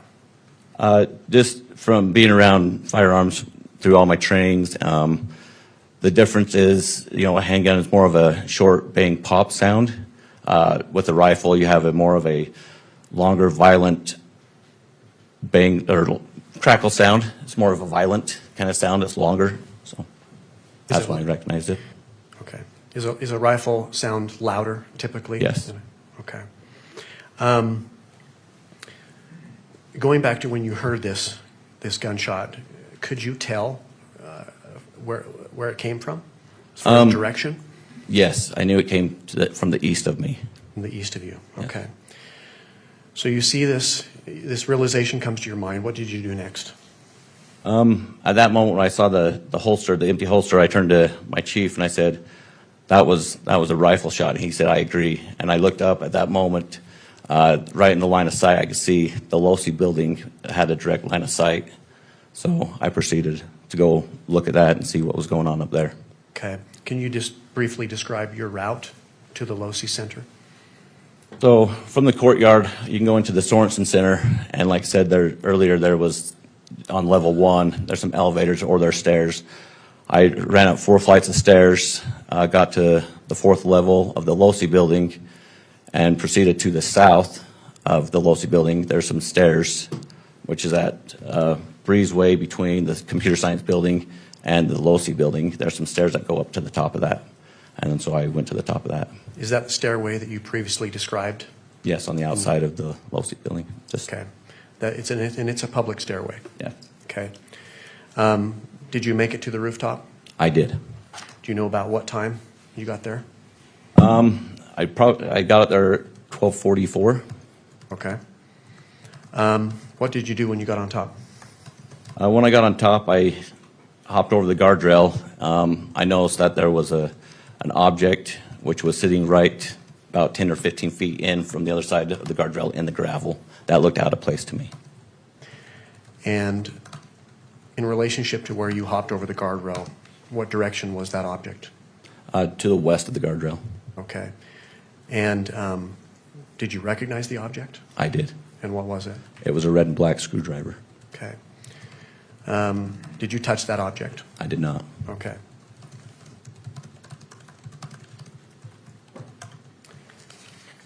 I am going to refer the witness on your screen, Officer Bagley, to State's Exhibit 3.1. Let me know when you see that. Yes, I see it. Do you recognize what that is? I do. And what is that? That's a picture of the screwdriver that I saw that day on top of the rooftop of the LOSI building. Okay. And that's how it appeared on the roof that day? Yes. Is that a fair and accurate portrayal of the screwdriver you observed and found that day? Yes. Your Honor, the state offers State's Exhibit 3.1. Ms. Nestor? Your Honor, we renew, we renew our standing objection and object on the grounds that there's no foundation laid as to when the photo was taken or by whom. Thank you. Same response, Judge. My previous arguments. And did you state that this was a fair and accurate representation as of September 10th, 2025? I had said that day. I'll ask it again. All right. To the officer. Officer Bagley, you saw this screwdriver you're describing on September 10th, 2025. Is that correct? Yes. Is State's Exhibit 3.1 a fair and accurate depiction of that screwdriver that day, September 10th, 2025? Yes. All right. State moves to admit. I will go ahead and admit State's Exhibit 3.1 is admitted based off of the first-hand knowledge of this, what this image purports to be, and it is a fair and accurate representation as this item on that date of September 10th, 2025, and this exhibit may be published. Your Honor, before we continue to publish it and ask a few more questions, right now might be a good time to take a break. All right. If that's okay with the court. All right, let's come back at, it's 10:43, let's go ahead and come back, well, 10:44. Let's come back at 11 o'clock, and then we'll resume direct examination. Court is in a brief recess. All right.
that pursuant to the Utah Constitution, Article 1, Section 28, where victims and victims' representatives are entitled to be treated with dignity and respect, that if they choose to leave the courtroom, they can come back whenever they wish. They're not prohibited to coming back solely at the break. So I just wanted to clarify that in case there was any question about that. In addition, I want to talk about the exhibits as it relates to their admission and publication of the exhibit. So whenever there is an objection to an exhibit, I would ask that the attorneys are clear specifically what they're objecting to. There's basically three levels of objections that could be objected to. First, the admittance of the exhibit itself. Second is the publication of the exhibit to the gallery. And third is the publication which is electronically captured by the media. So, counsel, I'll leave it to you in regards to what you object to or what you wish to respond to. If no objection to the publication media capture of the exhibit is specifically raised, the court will presume there's no objection. So, being that the monitor was introduced today by the court, I wanted to offer that guidance to the parties in regards to your objections. With that, let's go ahead and return to the witnesses. I do note for the record that the counsel is present and all the parties are present, and let's go ahead and proceed. Mr. Grunander. Thank you, Your Honor. We left off Officer Bagley with just having admitted State's Exhibit 3.1. I believe the court also granted our motion to publish 3.1. So we would ask the court to publish that to the gallery, 3.1. Ms. Nestor, any thoughts? No, Your Honor. All right, we'll go ahead and publish Exhibit 3.1.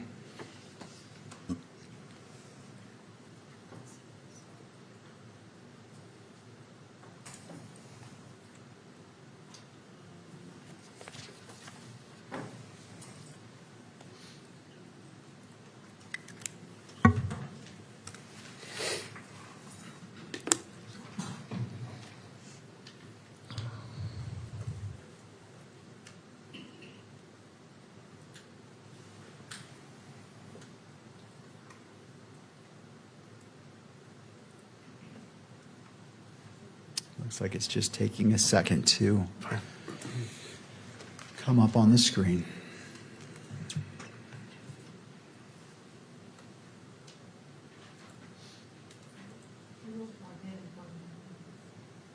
Let's go ahead and unplug and replug in the monitor to see if that brings it back to life, to display.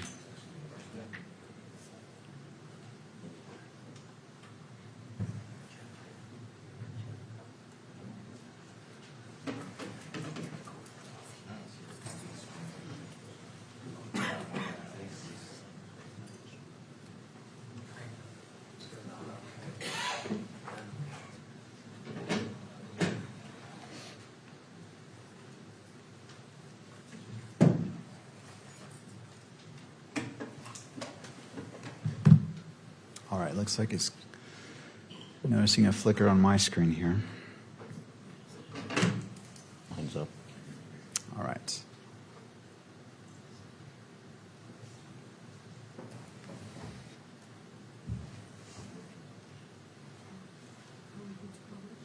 Yes.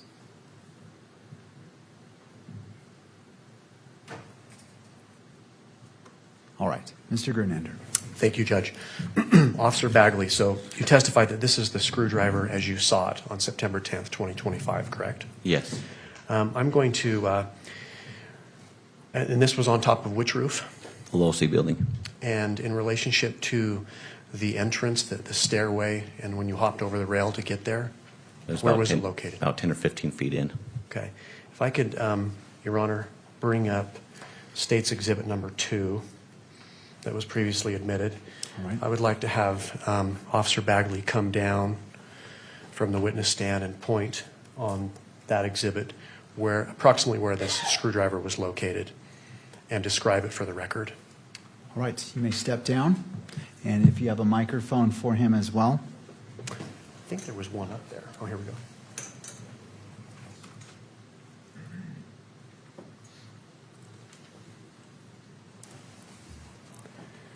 So if you can describe where you saw that screwdriver, point to that. Yeah, so this is the Losi building right here with the light gray. Here's the guardrail in the center of the picture with the red brick. Just over that, about 10, 15 feet in, about right there. About right there. Okay. Now on this exhibit, Exhibit 3.1, there's an evidence tag, yellow number 5. Was that present when you found the screwdriver? No. Okay. So that was left there by an evidence tech. Yes. Okay. Thank you. You can take your seat again.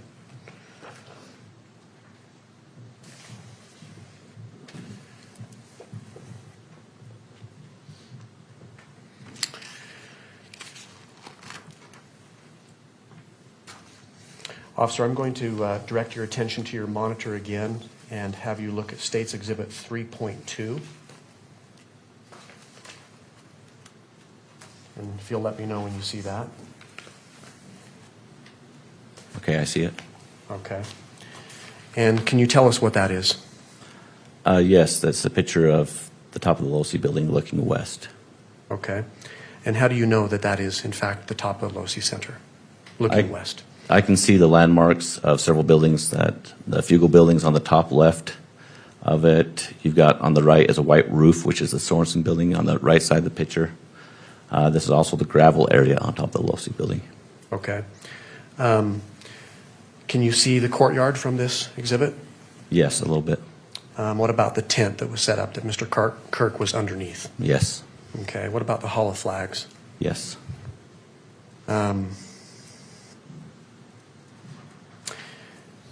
Did you mention that this was facing west? What direction are we looking? We're looking west towards Utah Lake. Okay.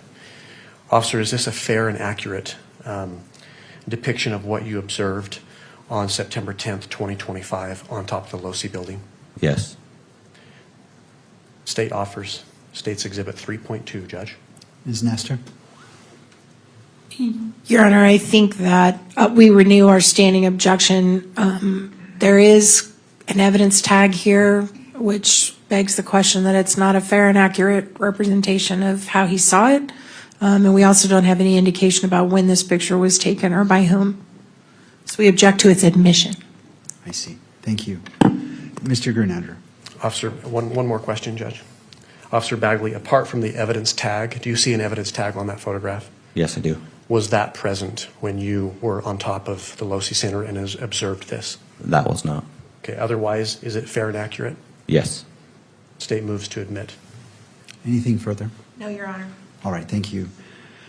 Given that follow-up question, noting that the evidence tag, it appears to be number 2 on State's Exhibit 3.2 was not present, but otherwise it is a fair and accurate representation, as stated by the witness to State's Exhibit 3.2, the court will admit it into evidence, and it may be published at the discretion of, or the request of counsel. Your Honor, the state would move to publish it. All right.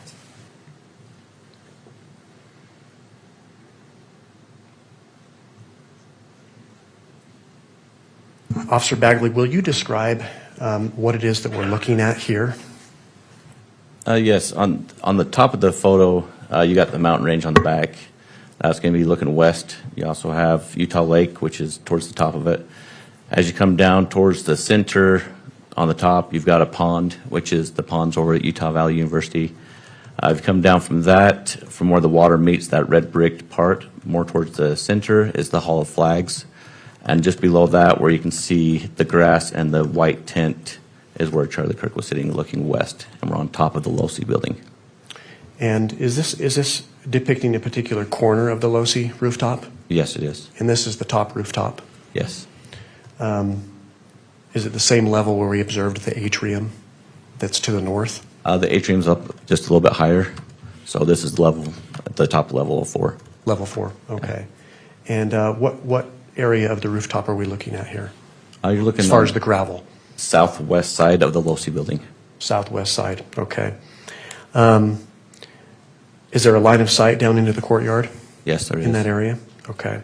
What else do you observe on this exhibit that's significant to you, officer? There was some disturbance in the gravel right where, and around the area where in the area where the yellow marker is there was some disturbance that caught my eye there. Okay. And does this photograph do it justice? No. And how so? You can't really see the impression I saw the time of when I was up there on that day. I saw a distinct impression in the gravel, and this does not show that.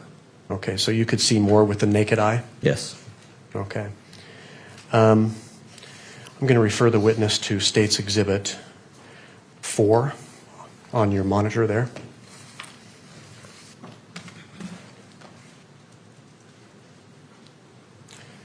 And let me know when you can see that. Okay, I can see it. And do you recognize that exhibit? I do. And what is that? This is a nighttime view of that same photo. That was just last, same view, looking west, and I can see the disturbance in the gravel. And what tells you that this is the same photograph as the last one, as Exhibit 3.2? You can see the hall flags. That's direct, almost the top of the photo. In the middle, you got the hall flags. You can see the tent in the grass area, the direct line of sight with the Sorensen building, and I'm on top of the gravel of the Losi building, southwest side. Is there also an LDS temple that's depicted in that photograph? There is. It's going to be on the top left of the photo. It's lit up. Okay. Do you know who took this photo? I do. And who took this photo? Melissa Richards. And who is Melissa Richards? She's the lead senior forensic for the state of Utah. Okay. Examiner. And how do you know that she took this photograph? I spoke to her. Okay. Just renew the objection to hearsay that's in our standing objection. Thank you. Mr. Grunander, do you want to respond to the objection about hearsay? Yes, Judge. Under Rule 1102, hearsay is admissible to establish the foundation for or the authenticity of any exhibit. That's found in 1102 sub B sub 3. I would also point out for the court that under Rule 1101, which is the applicability of the rules, in subsection C1, the determination of questions of fact preliminary to admissibility of evidence when it's determined under Rule 104, which are preliminary questions, the rules of evidence do not apply. 104 speaks directly to laying foundation for an exhibit, so even at trial, hearsay is admissible to establish the foundation of an exhibit. I would also just point the court to State v. Griffin. This is a 2016 Utah Supreme Court case.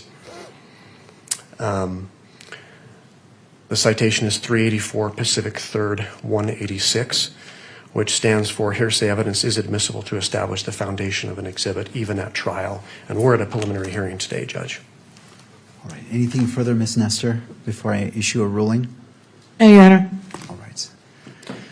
We're going to overrule the objection to hearsay. I note the standing objection by defense.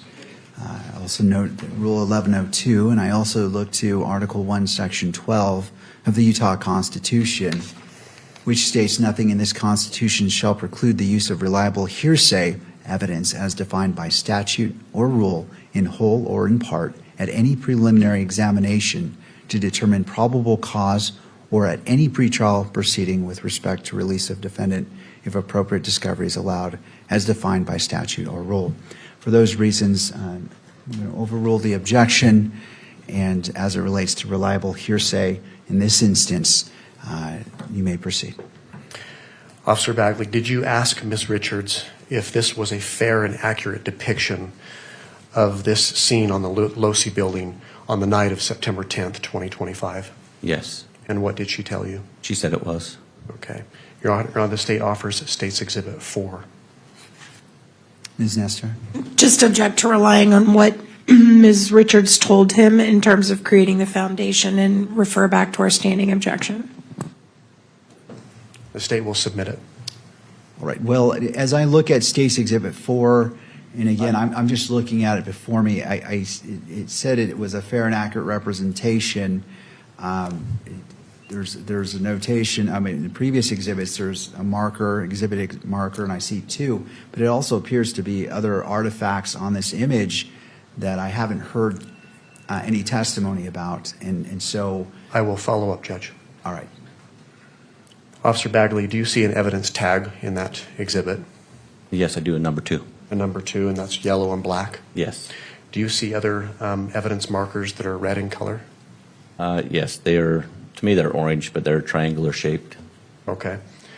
Were those markers, the evidence tag 2, as well as the orange or red markers, present when you observed that scene that day? No. Okay. Were they present, however, when Ms. Richards took this photograph? Yes. And she indicated to you that that is a fair and accurate representation of what she observed that night? Yes. State would move to admit Exhibit 4, Judge. Ms. Nestor? Objections, Your Honor. Thank you, Ms. Nestor. I'm going to go ahead and overrule the objection, noting that the marker, evidence marker, as well as the red or orange markers, I can't tell which color it is, was not present originally. And with those included information, State's Exhibit 4 is admitted into evidence and may be published. Thank you. The state would move to publish that. All right. And I would ask for the witness to come down to explain the exhibit. All right, officer, if you'd like to step down, use the microphone, and as previously noted, describe, when you're describing something on the image, where it is located on the image for the benefit of our recording. So, officer, will you describe for the court what it is that you're looking at? So what I'm looking at is, I'm on top of the Losi building, which is where the gravel is on towards the bottom center. I'm looking west towards the tent, which is in the upper center, that you got a white tent. You can see the grass down there in the amphitheater. You got the Hall of Flags, that's more towards the top center, and behind that you've got I-15. But what I'm looking at is in the disturbance of the gravel is what I saw that day. Okay, and what can you describe for the record that disturbance? To me, when I got up there and I could see this disturbance of gravel, to me it looks like a sniper pad, a person that has been laying in a prone position, and you've got markings of elbows, knees, and feet to where somebody was in the line of sight of where Charlie's tent was. Thank you. And if we could, again, take the, if we could publish State's Exhibit number 2.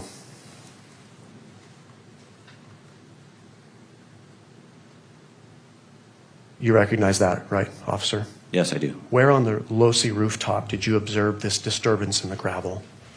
If you go to the Can you center point of the to that? picture, if you go to the center of the picture in the darker gray part of it, on the left side, so the south side of the Losi building, it would be right in the line of sight of the Charlie Kirk tent that's straight in front of it. Okay. Or the southwest side of the roof. Thank you. You can take your seat.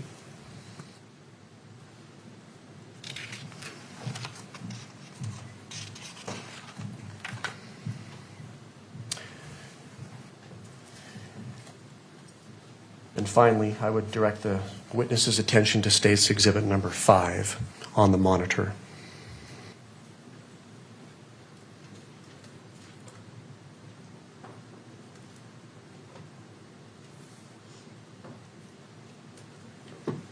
Let me know when that's there. It is. It Yes. is there. Do you recognize that exhibit? I do. And what is that? This is going to be a picture of the side profile of that last photo we looked at with some red or orange markers and a number 2 with also a tape that's there on top of the Losi building. What was that tape that you said? There's a measuring tape, it looks like. Okay. Are you able to tell which direction the photographer was facing? Yes. And what direction is that? It's facing south. This is a nighttime photograph, correct? Yes, Do you know who took this picture? I do. And who took the picture? It was Melissa Richards. The same individual that you spoke about before? Yes. Did you ask her whether this is a fair and accurate depiction of what she observed Yes. that night? Yes. What did she say? She said it was.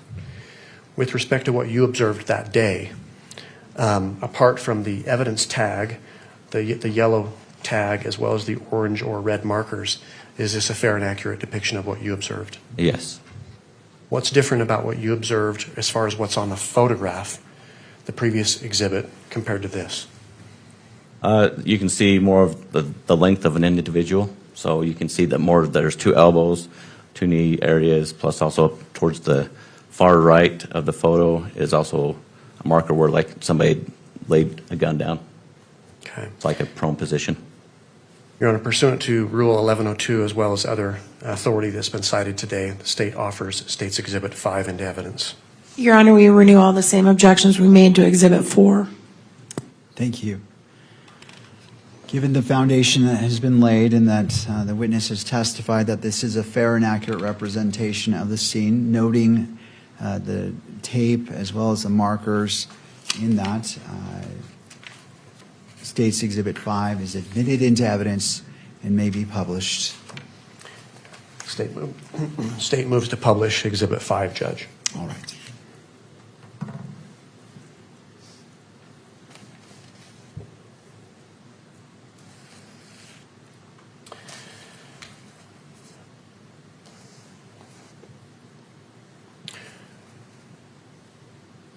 Before turning to what you did next on that day, taking you back to the daytime of September 10th, 2025, did you secure the rooftop of the Losi building that day?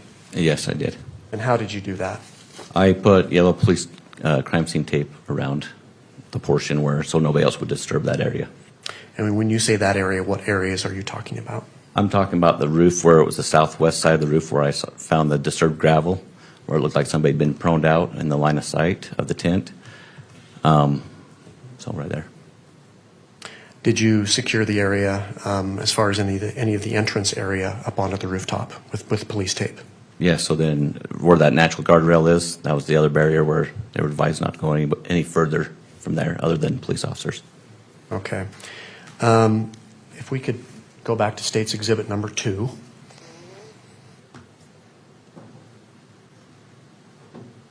If we were to zoom in on this photograph, are you able to see the police tape that you put up on the rooftop of the Losi Center, officer? Yes, you would be able to.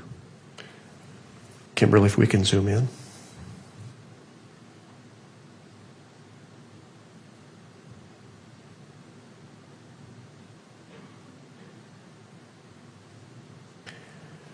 Officer, I'm going to have you come down and describe for the court where you put that police tape up to secure that scene, the rooftop area. On the southwest corner of the rooftop.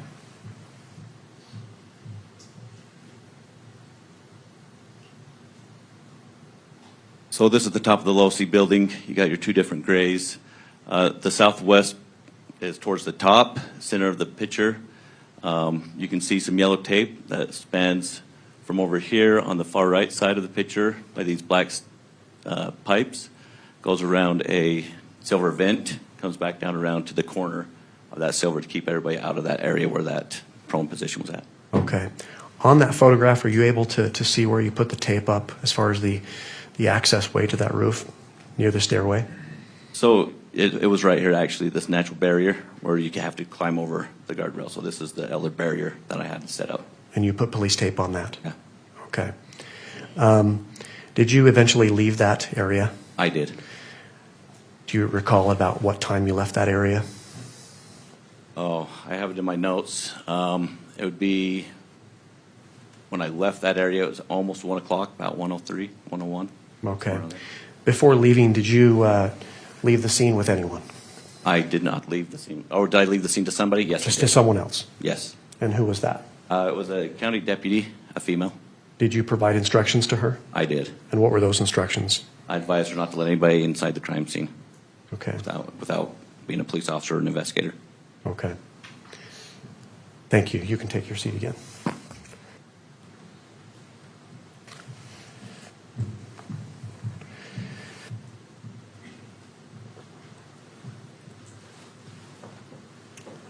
Officer, upon seeing this disturbance in the gravel, you've described what it looked like to you. Yes. Someone lying down in a prone position, correct? Yes. What did you do next? So when I got to the top of the LOSI building during that day, I noticed the screwdriver, kept going to the edge, found that prone position. At that moment, I realized, because it was direct line of sight, plus the disturbance in the gravel, where I could see somebody laid down in a prone position or a sniper position, and asked dispatch to get on the then I realized that we probably didn't have our shooter in custody. From that moment, I asked dispatch to get on the camera system and to see if anybody was on top of the LOSI building during the time of the incident. Were you advised of anything? I was. Dispatch came back and advised me that there was a male individual on top of the roof that was there at the time of the shooting. Did they describe what his movements were? They did. They stated that he ran to the edge, dropped down, crawled, got in a prone position. I'm going to stop you right there. Ran to the edge. What direction and what edge? Running west and southwest of the LOSI building. So ran towards the tent of where Charlie Kirk was, so they could get a line of sight. And then the individual stood up after the shooting and ran northeast on the top of the LOSI building. Okay. You mentioned that this individual on the video dropped off the edge. Did you get that? I haven't mentioned that. Oh, what happened? What else was described to you? Then, well, at that moment, so I knew that there was possibly a shooter on the run. Your Honor, can we just have a continuing objection to all of the hearsay that's being testified to here? And Judge, my response to that was I'm not actually offering this for the truth of the matter asserted at this point, simply for the effect on the hearer. So I'm not offering what's been described in the video as substantive evidence. All right. Ms. Nestor, with that clarification, any thoughts? I'll just stand on the objection. I don't think, I mean, he's clearly offering it for the truth because he's asking him to describe the route of the individual, and it's based on what other people told him. So if he wants to circle back to it after he's put the video in, I mean, we could do that. But right now, I still think it's inappropriate hearsay, Your Honor. All right. Anything further, Mr. Grunander? I'll submit it to the court. All right. So as the magistrate, as this is not to a jury, it's to myself as a magistrate, I am not accepting that statement for the truth of the matter asserted, simply for what has been stated. So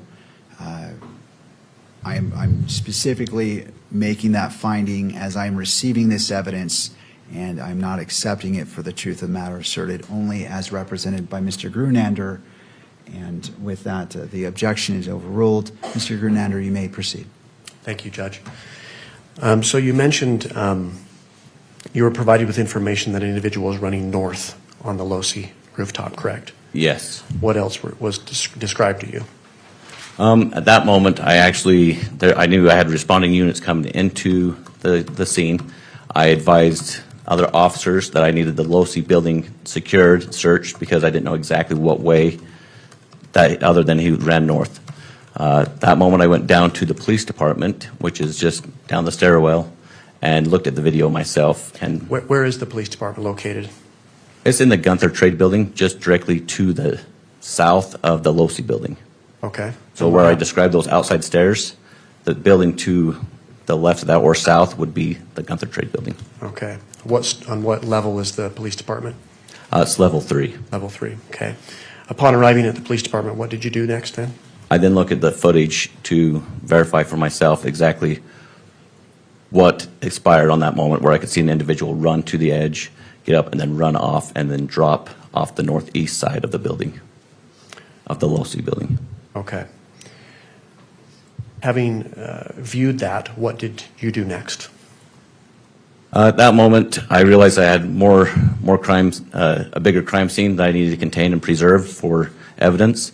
At that moment, I went and grabbed some more crime scene tape, and I responded to the northeast side of the building and secured an area where I saw impressions of the shoe print inside the grass And also up above on that northeast side of the building, I could see on the cement where someone had scuffed there and then dropped down to the shoe imprint and then finished going northeast. Okay. If I can take the witness back to State's Exhibit 2.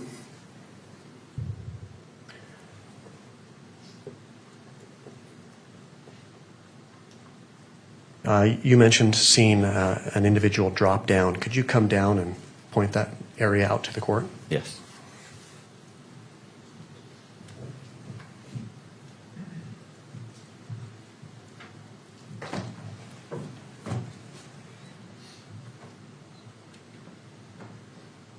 Okay, this is the Losi building again on the top right center of the photo. Southwest side is where the individual was laying down prone in the line of sight, came behind the aquarium or atrium, came behind that on the west side of it, came up to the north side of the Losi building on the east on this white square piece on the far right of the picture. And then he dropped off on the east side of the Losi building into the grass down here below. So the northeast corner. Yes, northeast corner. You mentioned you observed something on the grass. I did. I saw a shoe imprint that was embedded pretty deep right there next to where he dropped off. And this is all footage that you personally observed on the surveillance video? Yes. Okay. When you got to the scene, describe in as best detail as you can what you saw on the grass then. So when I got to the scene, I could see that there was a shoe imprint there. When I looked up onto the cement from the roof, I could see some scratching or rub marks from the top of the roof that was not there. So I could see that looked abnormal. I then decided to put crime scene tape around the whole area in case there was more evidence that needed to be preserved. On that exhibit number 2, do you see where you placed the crime scene tape? Yes, I do. And where is that? Can you describe that to the court? It's going to be on the far right in the center of the picture. You can see the yellow tape. I came around trees, came up further out of pictures, some more trees. I came down all the way down to the back side of the LDS Institute building where there's a sidewalk to block everybody out of coming up that way. Okay. Did you at one point leave the scene? I did. Did you release the scene to anyone? Yes, I did. And who was that? There was 2 Payson police officers that were standing there. Okay. Were they in uniform? They were. Did you provide them with any instructions? I advised them not to let anybody inside the crime scene other than law enforcement or investigators.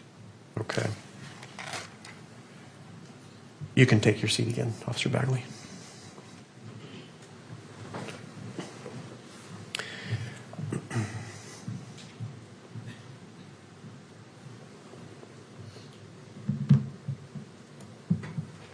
You've talked about the disturbance in the gravel that was observed on the Losi building. Yes. Did you walk through that disturbance in the gravel? I did not. Did you otherwise touch it in any way? No. With respect to the shoe print that you observed on the grass on the northeast lawn area below the Losi building, did you walk through that? I did not. Did you otherwise disturb that? No.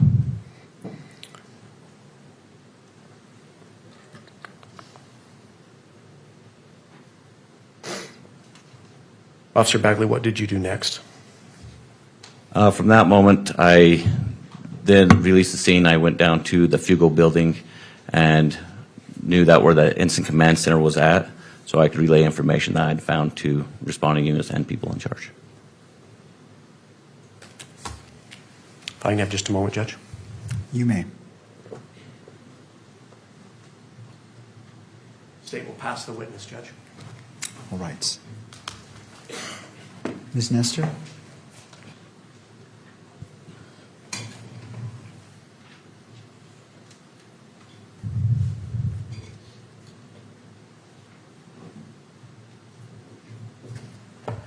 Ms. Nestor, before you begin, what time would you like to break for lunch? I don't want to interrupt a line of questioning, and so I just want to make sure that we're just taking a look at the clock and when you feel is a good time to break, roughly in that 12:10 range. I will aim for that, Your Honor. That shouldn't be a problem. Okay, thank you. You may proceed. May it please the court.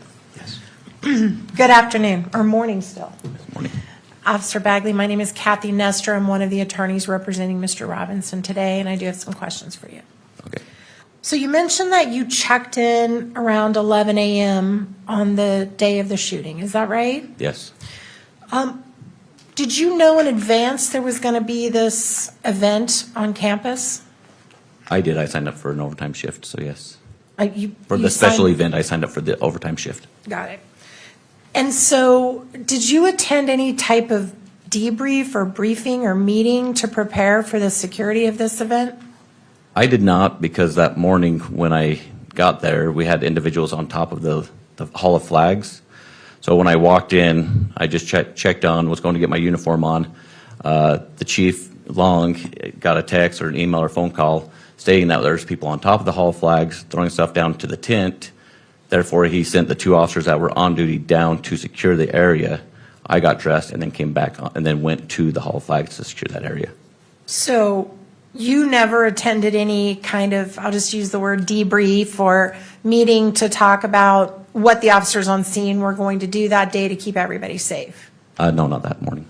Do you know if there was such a meeting? I don't know, because when I got there, it was people were throwing stuff down on the tent. And do you know how many UVU officers you guys employ normally? There was 15. And do you know how many were assigned to cover that event that day? That were assigned to cover it. There was 6 of us there was patrol 1 and then 5 others that were there with the chief. Did you all have an idea there were going to be thousands and thousands of people there? Or was that a surprise to you? Had an idea. And you only had 5 officers? 6, yes. 6, I'm sorry, counting you, I was Yes. thinking. And of those 6 officers, are you all armed? Do you carry weapons? Yes. What type of weapons do you carry? Glock, pistols. And was there any use on campus of, I think they're called magnetometers, but the machines you walk through at TSA and the airport where it checks to see if you're carrying anything metal, what we all had to go through to get in the courtroom. Were there any machines like that set up or being used on campus that day? No. And as far as you know, were there any drones that were flying above campus that day? Not that I know of. And did anyone ever talk to you about covering anything near or on top of or in the Low C building? Were you ever assigned that area before the shooting? No, Do you know who was? I don't. And when you got up to the roof that afternoon, was anybody around that was law enforcement? No. Nobody on the roof? No. Nobody on the stairway? No. Nobody on the walkway? No. Okay. And in the state of Utah, is a campus a gun-free zone? Are students allowed to have guns on campus? It's an open carry state, so yes. And did you see anybody that was armed that day other than law enforcement? I did not see.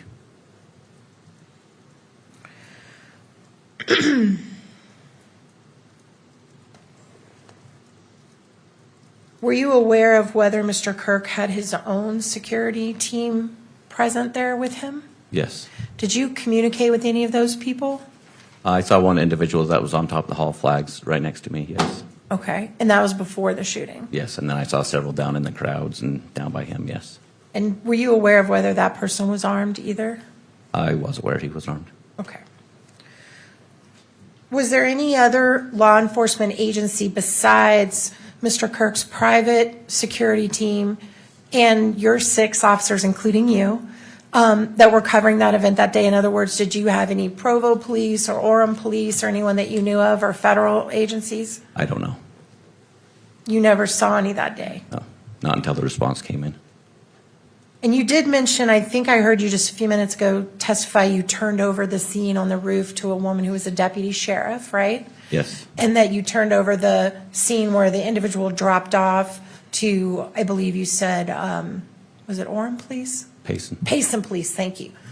Those people weren't there till after the shooting, right? They were part of just a response of everybody in the area? Correct. Okay.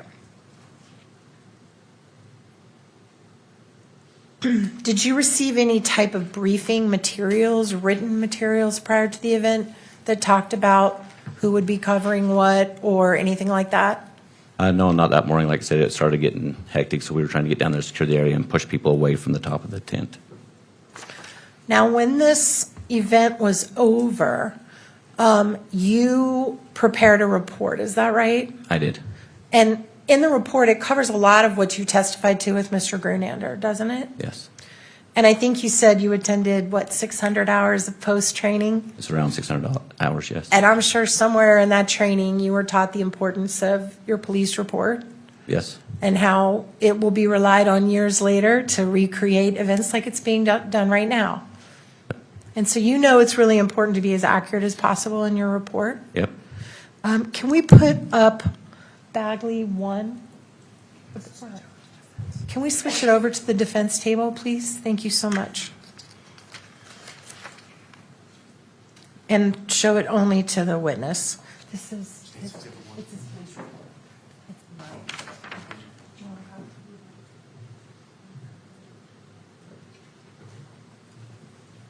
All right. Do you see that report in front of you? I do. And is that the report that you prepared, or did you prepare this report? I didn't. I did a supplement on it, but I didn't prepare the report. So, because the incident was a big agency assist, so obviously it says it has all the responding officers to that effect. Oh, we need to go to the page. Thank you for pointing that out. Can we please move to page 3 or 5, maybe? Let me look and see.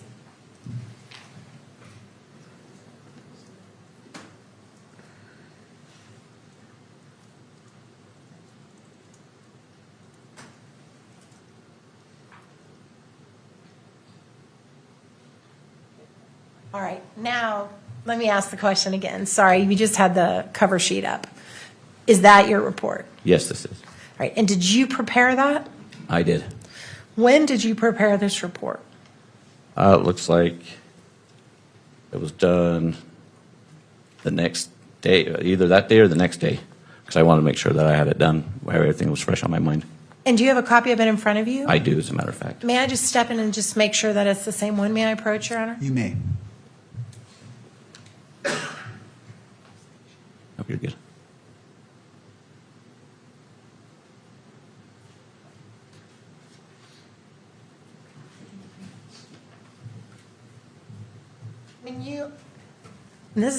We got to ask this now. Did you use AI to help you prepare your report? I did not. Okay, good. When you prepared your report, you referenced when you first heard the shot, don't you? Yes. And what is the time that you say that you heard the shot? 12:23. Right. And when you wrote that report, you did not state in your report the direction you heard that shot come from, did you? No, apparently not. And take your time and look at the whole report and see if there's anywhere in there where you ever mentioned that it came from the east or to your right.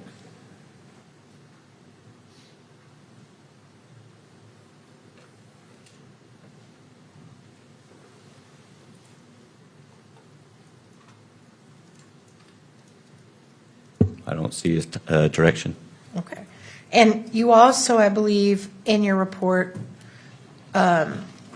you also don't state whether or not, you don't mention anything about thinking it came from the Low-C building or anything like that, right? Later on, when I recognized when I saw the empty holsters, I think I actually said that in there, where I see the empty holster, that I realized the line of sight. Okay. So let's talk about that holster for a minute. So you heard the shot, and you only heard one shot, correct? Yes. And then you came down from the walkway above the tent, right? Yes. And you came down to really the grassy area that we've all been looking at, the courtyard. Yes. And there was kind of chaos, people running around. Yep. Yes. And while you were down there, you saw what you said was an empty holster. Yeah, as I was clearing people out and making sure that the evidence was preserved, about towards the top, after a little bit, I saw an empty holster sitting there. And when you say towards the top, can you be specific and tell us where you were? So on the south side in the courtyard, there's some tiers of seating where the grass is different levels. and was towards the top, maybe just right before the cement is where everybody's standing. So there's different levels. It's towards the top on the grass. And when you saw the holster, can you describe to me what it looked like? An empty concealed holster For what type of for weapon? a pistol. Okay. And did it have any markings on it? I didn't even know, not that I noticed. And what happened to that holster? I have no idea. Did you ever take custody of it? Nope. Did you ever tell anyone else to take custody of it? Nope. You just left it on the grass? I did. Was it ever fingerprinted to your knowledge? I have no idea. Okay.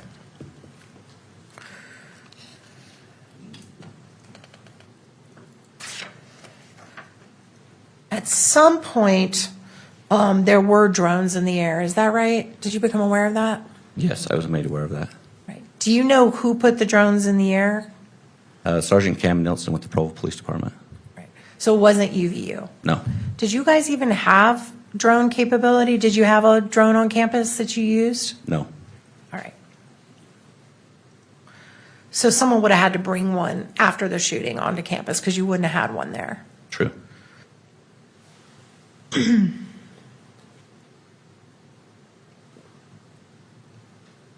Right.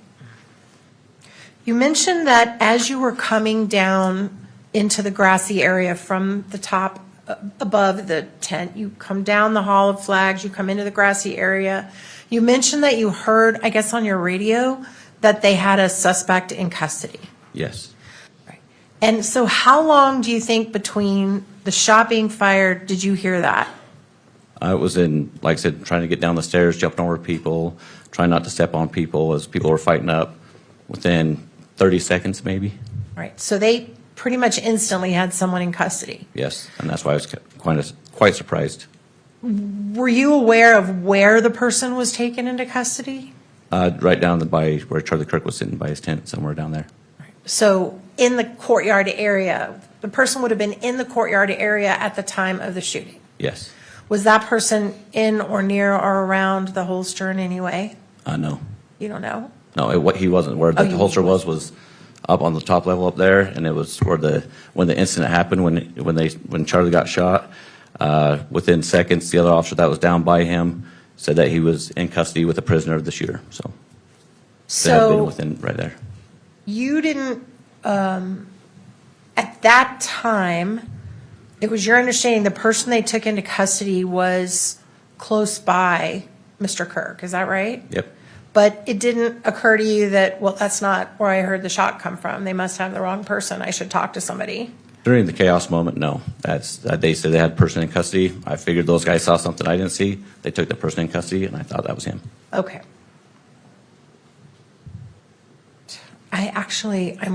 This would be a good stopping place because I'm about to start another section. Okay. So maybe we could go 5 minutes early for lunch. Absolutely. All right. Thank you. Thank you, officer. We're going to go ahead and break for lunch. We'll come back at 1 o'clock. I do want to note for the camera operator, if you would just be cognizant and turn off the microphone during breaks and when we break for recess, that would be helpful. Does either party need the benefit of the record before we break for lunch? Not the state, no. All right. We are in recess. All right.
Examination.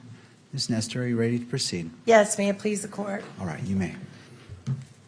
Good afternoon. Good afternoon. I do want to circle back before I start my new section on I just want to specify two things. First of all, we talked about that you had no briefing or no materials about security on campus for this particular event. Did you ever have any operational or tactical plan that you were given for that event? For this event, no. Okay. And you also mentioned that you've done SWAT in the past. Yes. Were you a sniper? I worked well with them, but I was not a sniper. Okay.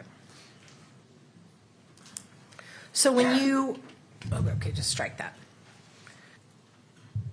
Also, we talked about the holster that was found. Are you aware if there were any other guns confiscated on the scene that day? I'm not. You don't know one way or the other? I don't know. All right, now I want to go through with you your timeline. You mentioned that you started at the Hall of Flags, right? And then you came down. It took you a minute to kind of navigate the stairs with the crowd and the chaos and everything. And then you were in the grassy area of the courtyard for a bit. Is that right?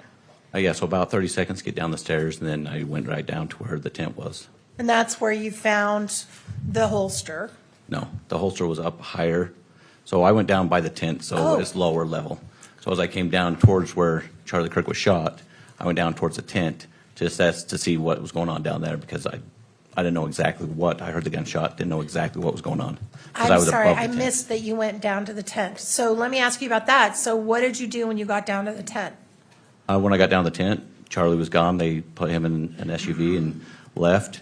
At that moment, there were still some people running around, so I decided to preserve the scene as much as I could with trying to escort people out, and that's why I went back in and started pushing people off the grass area to conserve any ammunition or any casings or anything to that effect that would be around. I wanted to make sure people were off and there was as much evidence preserved as possible. So just to be clear, by the time you got to the tent, Mr. Kirk had already been removed and taken from the scene. Is that right? Yes. Okay. So in your professional opinion, what was the perimeter of the crime scene?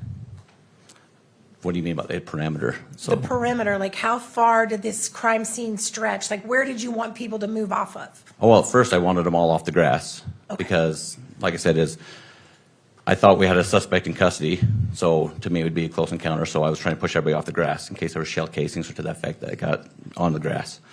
So after I pushed them off to that part and getting up to the top where I saw that empty holster, when I saw that empty holster is when things started slowing down for me a little bit. All the chaos and stuff that's when I realized that it was a rifle shot, not a handgun shot.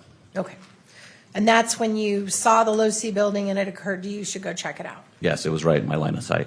And correct me if I'm wrong, but the whole time that this is going on, you had an active body camera on your, I guess your collar, is that right? I was right here on my Your chest. Yes. Okay, and it was on. Yes. And it appears to me from reviewing your body camera that there was another individual who was with you that went to the Low-C building who was in civilian clothing but appeared to have a gun. Who was that? I don't know who he was exactly. He had a badge on, and I had somebody with me to back me up as I ran up the stairs to make sure I had somebody with me. So you don't know what agency he's from or where he's from? No. And it looked like he had a pistol. Yes. Is that right? A handgun, yes. Or a handgun. Yeah. And so the two of you go to the Low-C building. Yes. When you reviewed the videotape at the police department later, did you check to see if anyone had been on the Low-C building after the shooting, after this individual had jumped off that you've already talked about? Was there anybody else on the roof? Did you check and see in that gap of time? In that gap of time, no. So once I put up the barrier, I only walked up to about that point, then I went down and reviewed the video from that moment on. So are you able to say for one way or the other if anyone else had been on that roof in between when the person jumped off the building and when you came on the roof? Are you able to say one way or the other? There was people up there looking for an individual that ran that way, because when I first got told the individual ran, heading north. That we didn't know where the shooter was, so we started climbing up and looking, clearing the building. And then it wasn't until I went to the PD and actually saw him jump off of the building that I knew he was off the building. Let me rephrase that, because I think I either asked it badly or you misunderstood me. So let me go back again. So from the time that the individual that you spotted on the video jumped off the roof, right? The individual that you thought was in the prone position. Okay. Between that and when you got on the roof, did you ever check to see if anybody else had been on the roof in that period of time? Yeah, and I didn't see anybody. So you I did watch? didn't notice anybody. You didn't, did you look on the video to see that entire, okay, that's what I'm asking. So you did not review the video to see if there was someone between you, that individual jumping off and you coming on, if anybody had been on or disturbed that scene in any way? Okay. But once you put the tape up, then we're confident from that point on the scene was preserved, right? By the way, where did you get that tape? Officers responded on the scene that he was down on the bottom and threw it up to me, so. Okay. So you didn't have it on you? No, And you didn't leave the scene to go get it? no, Someone threw it up? yes. Great.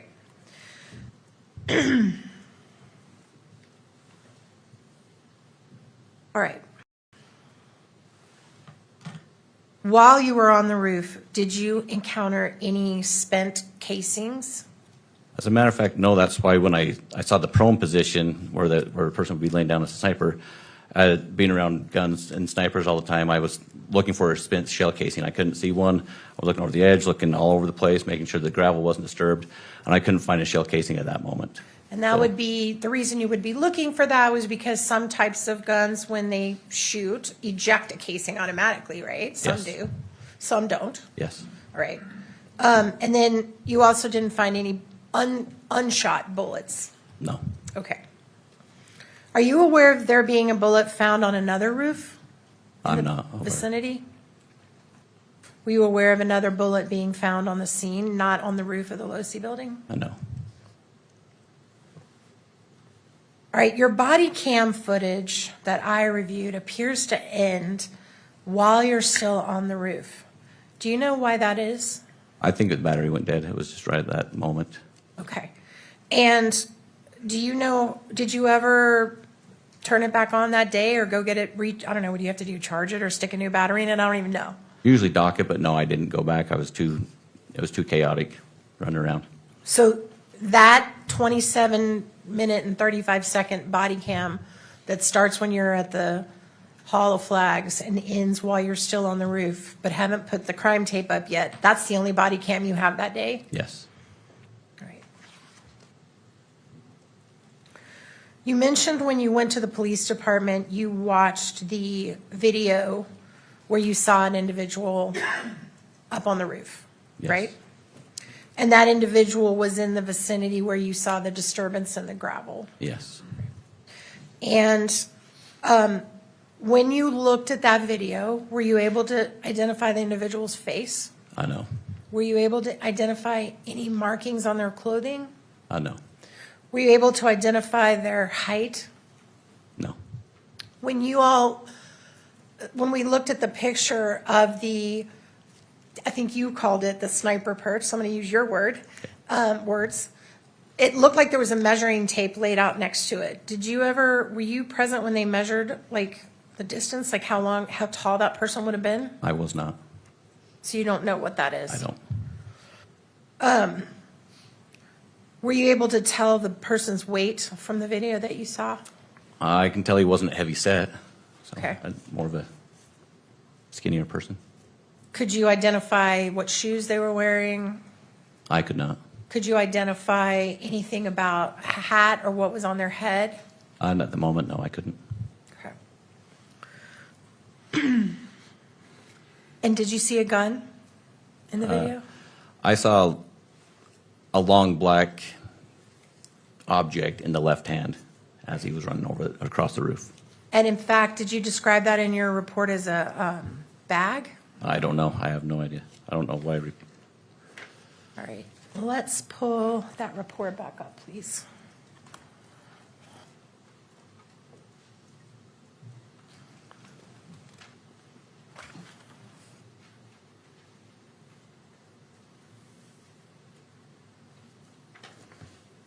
Oh, never mind. I don't think you mentioned what you saw. So in your report, let's pull that back up, please, page 5 on the Bagley one. So looking at the second page, you're actually going to have to go to page 6, I think. You talk about what you saw on the video where they jumped off the roof. And again, I'm going to remind you of our conversation we had before about you understand how important these reports are. Yep. And do you mention anywhere in this report that you saw a gun? I did not. I just had an object. Did you mention that you saw that object? Is that on here? Nope. Okay, so you left that out. Now, have you looked at that over and over again? The video? No, Yeah. I've only seen it twice. Oh, really? Yep. When's the last time you saw it? It's been months. Okay. The last time you saw it, were you able to tell what that object was in his hand? Yes. Now- Well, not tell what it is. I could see there's an object in that left hand, yes. And could you, knowing what you know about the case today, do you have an idea about what that object was? It looks like a rifle or something to that effect, a long object. It looks like a rifle? Like a long object, like skinny and long. You can see it's like almost like it's covered over something. So you saw the cover, which was the towel, right? Yes, and the shape of it is long. Okay. You know. So you can see a towel, but you can't see an actual I don't know if it gun. was a towel or a blanket. I don't know what it was. But you can't see an actual gun.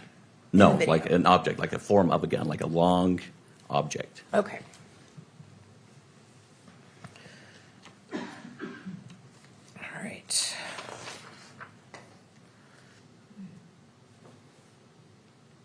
At the end of that day, what time did you leave the campus? It was probably like 9 o'clock that night, maybe, somewhere around there. And did you come back the next morning and work some more? I came back the next morning, yes. And you worked all day the next day? On and off. When you left at 9 p.m., did you or anyone else know who the shooter was on that day? No, not that I know of. And when you came back the next morning and worked that afternoon, all that day, did you or anybody on that campus know who the shooter was? Not that I know of. Okay. So nothing that you found that day or anyone else to your knowledge on campus was able to identify who the shooter was? That day, no. Right. Well, during the time I was there, no, that I knew of. I also want to talk to you about that giant picture that was showed to you. Do you know? Exhibit 35, I think. Yes, it's Exhibit 35. Do you know who took that picture, where it came from? I do not. Do you know how old it is? I have no idea. Okay.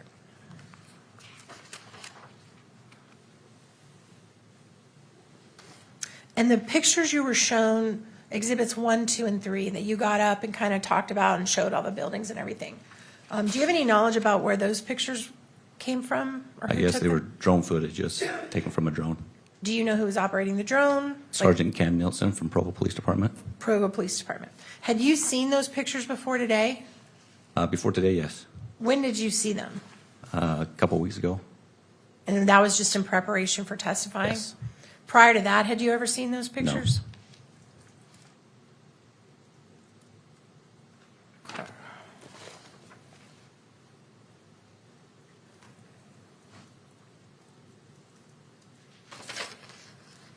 Can I have the court's indulgence for just a moment, Your Honor? You may, Ms. Just one Esther. moment.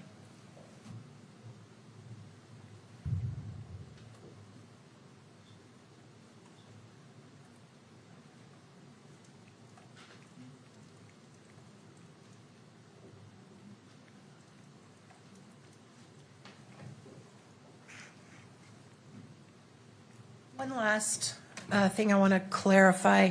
We heard you testify that Ms. Richards, or I don't know if she's Deputy Richards. She's a state employee for the forensic lab. So Ms. Richards. Melissa.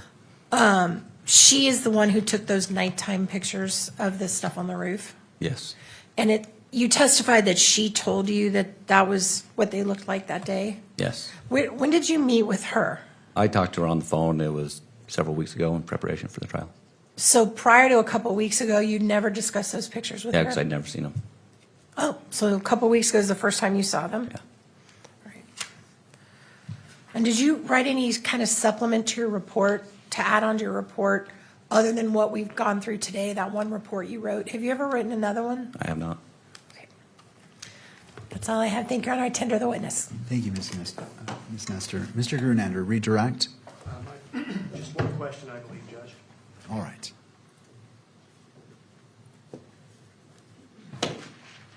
Officer Bagley, if we could pull up State's Exhibit 1. All right, let's do that.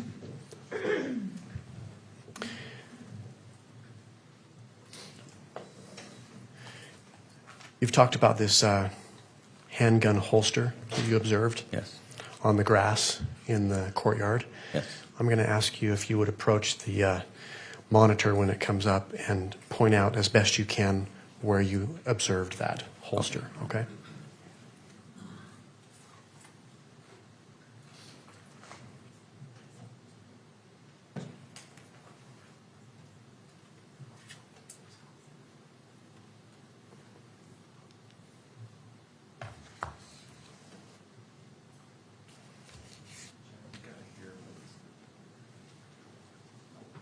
Oh, here we are.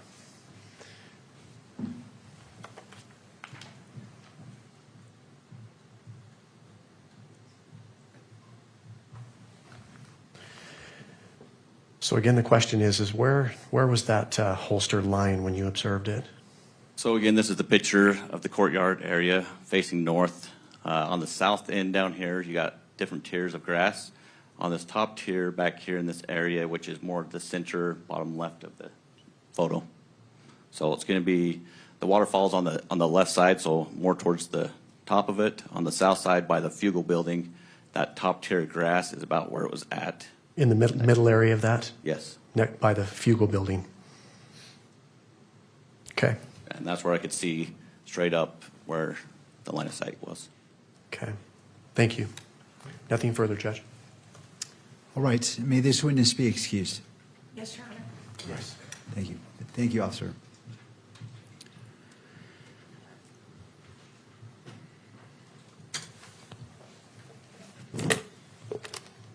And just for the benefit of those in attendance, you may have noticed that I drink some water. Please, if you have water and what's been previously approved, don't hesitate.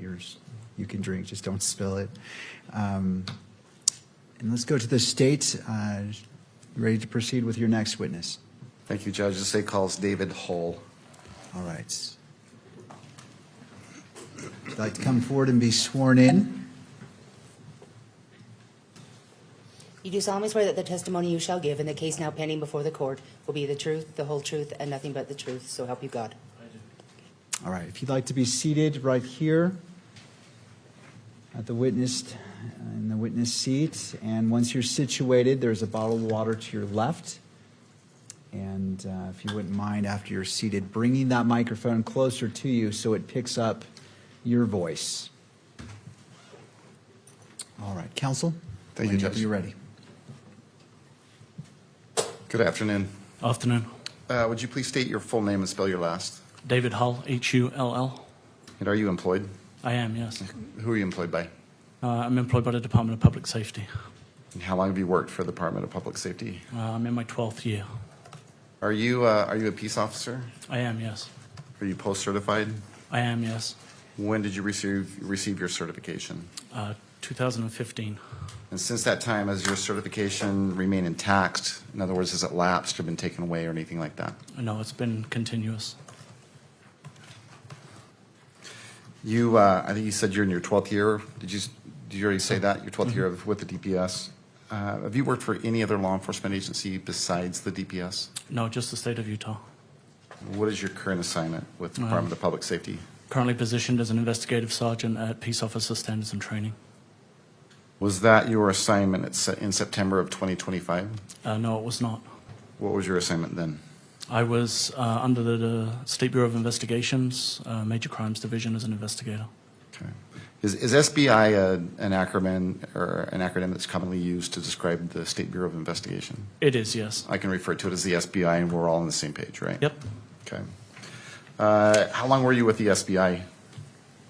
A little over 7 years. And what exactly did you do? What was your assignment with the SBI? I spent just under a year in the Alcohol Bureau and the undercover unit, and then the remainder of that time was with major crimes. Major crimes, what did that entail? Predominantly investigating crimes that are considered to be major in nature, predominantly violent crime, including homicide, sexual assault, in some cases, fraud cases. Kind of covered a whole gambit of things, but predominantly violent crime. And throughout your career with the DPS, have you done any training related to murder investigations specifically? Yes, I have. And could you just briefly describe what that specific training entailed? I've done internal and external courses around lead homicide investigation, officer-involved critical incidents, child deaths and unexplained deaths in children, aquatic homicide, and then just continuing investigations related to homicide itself. And throughout your career with DPS, have you either played a role in or led a homicide investigation? I have, yes. How many do you think? Either directly or indirectly, I've probably been involved in approximately 40 or so. And is that throughout the state of Utah? Yes, we assist throughout the state of Utah. Were you working September 10th of 2025? I was, yes. And did you work shifts? Did you work a certain shift that day, or how does it work at the SBI? Kind of work 24/7, 365, but predominantly Monday through Thursday, office hours. Okay. On that date, were you asked to respond to the campus of Utah Valley University? I was, yeah. I was at the office in Taylorsville, and I was asked to respond down to Utah Valley University. Okay. And what did you understand was going on at UVU that day? I didn't know much. I had been told that there was some kind of an event and an individual had been shot. Did you have a name? Someone had told me that Charlie Kirk had been shot. At that point in time, were you familiar with Charlie Kirk? I was not, no. Okay. Did you end up responding? So when you found out that there was an event, that it was Charlie Kirk that had been shot, that was while you were still up in Taylorsville at your office? Yes, we hadn't been asked to respond at that point. Another agent in the office showed me a video of the shooting, and I went back to work because we hadn't been asked to respond at that point. At some point, though, were you asked to respond or directed to respond to Utah Valley? Yes, we were. We were asked to make our way down to the university to provide any kind of assistance that was needed. Okay. And do you recall who directed you to come down to Utah Valley? I believe it was Lieutenant Jensen. And is that something, responding to a scene like this, on a report like that, is that something that's done frequently within the SBI? Yeah, SBI functions as a supplementary investigative division for really anybody in the state who needs it, whether it's a smaller local agency that just needs additional resources. We often respond with the crime lab to help process crime scenes. But it would be normal for us to be called out to assist another agency. Okay, so we understand correctly, when you were first directed to come down to Utah Valley, you were just coming down to give whatever help you could provide. Correct. Okay. That eventually changed. Yes, yeah. Okay. My assumption was we were responding to assist process a crime scene, essentially. Prior to September 10th, 2025, how familiar were you with the Utah Valley University campus? Not very. I think I maybe had been there once before. How about from September 10th onward? Did you become more familiar with the campus? Became a lot more familiar with the campus, yes. And in what way or how? Both in walking the campus and looking at the incident scene, in viewing surveillance video of the campus and the surrounding areas, and just my general involvement in the investigation. I became a lot more familiar with the buildings, the amphitheater and the surrounding area, and the campus itself. All right, and we'll come back to that here in a moment. Who else responded to UVU from the SBI?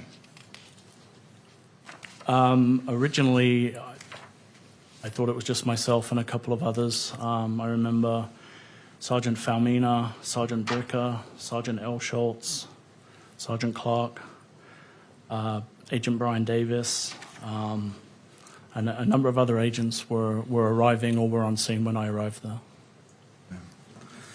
Do you recall if other law enforcement agencies responded that same day? Yes, there was a large law enforcement presence. Federal entities, I believe the FBI, the DEA, ATF, I think some U.S. Marshals. There was obviously our state presence, and then there was county and city and local agencies on scene also. So had all these folks responded by the time you got here, or had they responded prior to, or? Some could have been on scene prior to, some were arriving while I was arriving, others arrived later. I know there were several forensic units from various entities, including the State Crime Lab and other agencies. And did you interact with all these different agencies? You personally? Throughout the course of the following few days, probably the majority of them, yes. I think you related that originally the SBI was directed to come down just to see if you could help. Is that fair to say? Yeah, that was all I knew when I left the office, was that go down and see what services, what can you do to help. And I asked you earlier if that role changed, and I believe you said it did. Mm-hmm. So let's talk about that. How did your role change from what you initially came down to do to whatever it evolved into? Having been on scene for a little while, there were some conversations and discussions that took place, and I was informed by my lieutenant that myself and Agent Davis would be taking lead on the investigation on behalf of the State Bureau of Investigations. So the SBI was going to be the lead investigative agency? Correct. And you were going to be the lead case agent? Yes, sir. Along with Agent Davis. Agent Davis. Yep. Okay. What does it mean to be the lead investigator or the lead case agent? It depends on the situation, but predominantly you're responsible for kind of directing the investigation, coordinating information that is coming in. Typically, scenes are fairly chaotic initially, so you're trying to process as much information as possible and make as much use of the available resources that you have. Kind of an organizational role would probably be a good way to describe it. Okay. So you played an active role in organizing? In coordination with the administrations of all of the agencies that were on scene, yeah, we were trying to coordinate efforts and get to pertinent information as quickly as possible.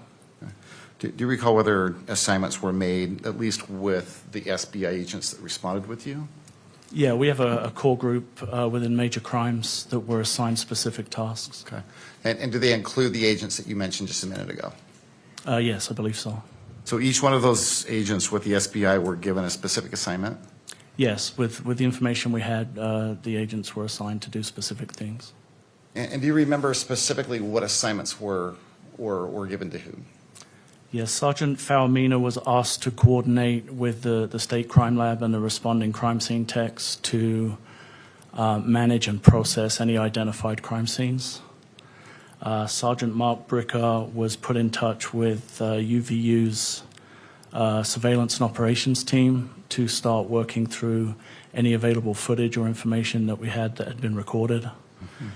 Mm-hmm. Sergeant Clark was tasked with the area canvas around the campus area, looking for information or any available information from the immediate area around campus.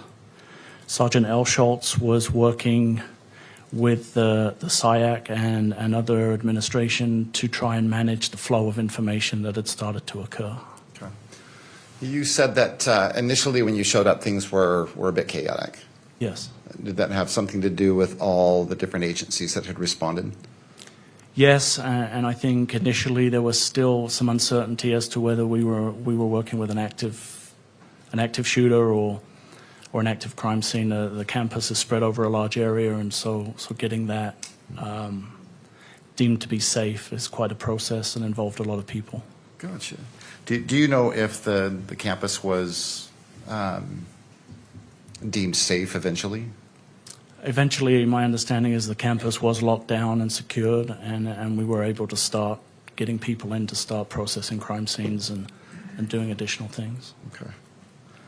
You said it sounds like that chaos eventually subsided. You got organized and assignments were made. What was the first thing that you did as lead investigator? It kind of became organized chaos, but we did have a plan, and our priority was determining whether we had an ability or a way to be able to identify who had been involved in the shooting. Okay. That was our primary focus at that time. Did that include collecting information that was becoming available? Yes, we were getting a large volume of information from the general public, phone tips, people sending videos. Analysts were scrolling through social media and social sites as people were posting information onto the internet. So there was a lot of information coming in, a lot of things that needed to be processed through and worked. Okay, were videos coming in? Yes, cell phone videos were coming in. If you imagine there's 3,000 people at an event and everybody has a cell phone, there was a lot of information that people were willing to share with us. Right. Do you know whether you or someone else with the SBI collected or received a video from an Amanda Wright? Yes, yeah, I know a cell phone video was collected from Amanda Wright. Okay. And do you know or Amber who? Wright. I'm sorry? Amber Wright? Oh, I'm sorry, Amber. Well, you tell me, Amanda or Amber? Amber. Okay, I apologize for that wrong first name. Do you know who or how that video was collected? Yeah, I spoke with Miss Wright directly on the phone to arrange a time to go and collect that video. Unfortunately, she wasn't available that day, but Agent Davis was able to go meet with her directly and collect the video. Do you recall what date you actually spoke to Miss Wright?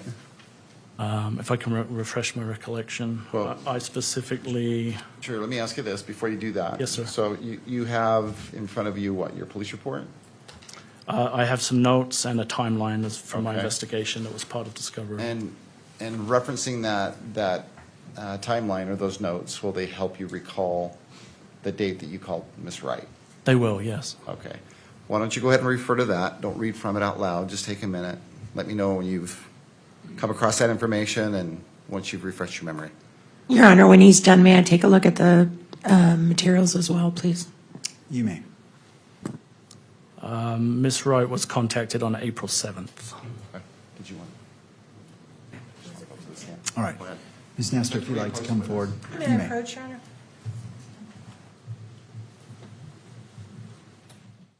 These are my times and dates. Spreadsheet.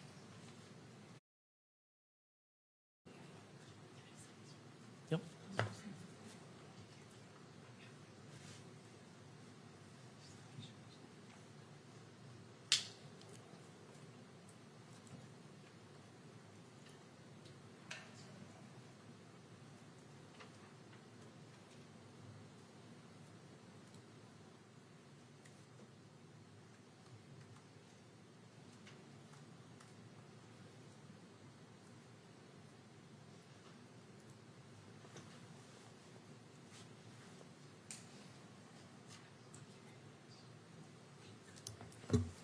Mr. Sturgill, when you go back, if you wouldn't mind shifting the lectrum to my right.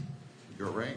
Yes, it just appears when the camera's focused on you, just the way it's positioned, you're in front of the witness, and we just want to make sure that. It won't go far. Yeah, it's only going to go that far, Judge. All right, Is that going to be far enough? I think that is sufficient.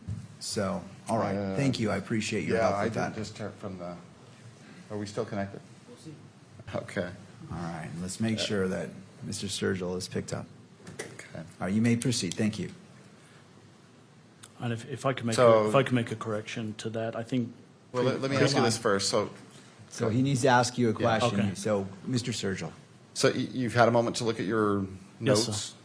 Did that help you remember the date that you contacted Miss Wright? It did, yes. Okay. Why don't you go ahead and tell us what date you contacted Miss Wright? I contacted her, I think it was April 6th specifically, but Agent Davis met with her on April 7th. Okay. Well, that was going to be my next question. So you actually talked to her was it on the phone? It was, yes. And did you arrange a time for either you or Agent Davis to go get the video from Miss Wright? Yes. Is that how it happened? Yes, And then you didn't go, it was Agent Davis that went? correct. Okay, gotcha. And what, if anything, has been done with that video in preparation for today? My understanding is that some edits were made by your office in order to protect some of the participants in the video. Okay. But what, let me ask you this. Did you or Agent Davis visit with Ms. Wright again? Yes, that was in April, and that was where my correction was. The video was originally provided to Agent Mortensen. Okay. So I misspoke. Okay. Let's go back and let's make sure this is very clear. Sure. Okay. So someone with the SBI collected a video Yes. from Amber Wright. Yes, Agent Mortensen contacted Ms. Wright on October 8th, and a video was provided to him electronically on October 11th. Okay. And now I'll ask the next question. What, if anything, has been done, either by you or another agent, with that same video in preparation for today's hearing? We contacted Ms. Wright to arrange a meeting so that Ms. Wright could review the video and that we could verify firsthand with her that the video was what she had taken on September 10th at the event at UVU. Okay. And who had that follow-up visit with Ms. Wright? That was Agent Davis. I was not able to attend. Okay. And you know that happened because you spoke to Agent Davis? I spoke to Agent Davis, and he provided me with a written statement that Ms. Wright had completed. Okay. An 1102. Okay. And so you have seen that written statement? I have, yes. Okay. And you've read through it? I have. Does that, do you recall whether that statement was on a form or a piece of scratch paper? What do you recall? My recollection is that it was on an official, I believe, a State Bureau 1102 statement, which is a written form that is filled out by a witness that contains the 1102 warning. And by that, do you mean the advisory, the statement that's written on that piece of paper is going to be used at a preliminary hearing? Yes. It includes that advisory? Yes. Does it also include a warning that if someone provides a false statement, in this case, Ms. Wright, that it could be punishable by a Class A misdemeanor? It does, yes. All right.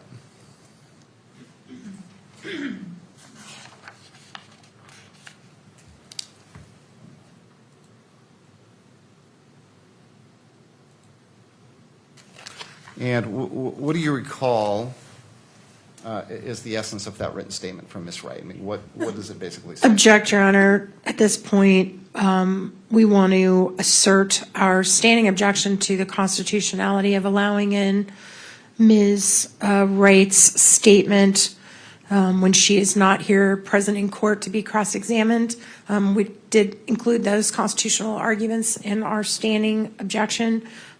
Also, this does fall under the type of document that should be safeguarded under Rule 4-202.02, Parent 8, Parent F as in Frank, and or should be classified as protected under subsection 5O as in orange, because the disclosure could jeopardize the life, safety, or property of the witness. It's also technically of victims.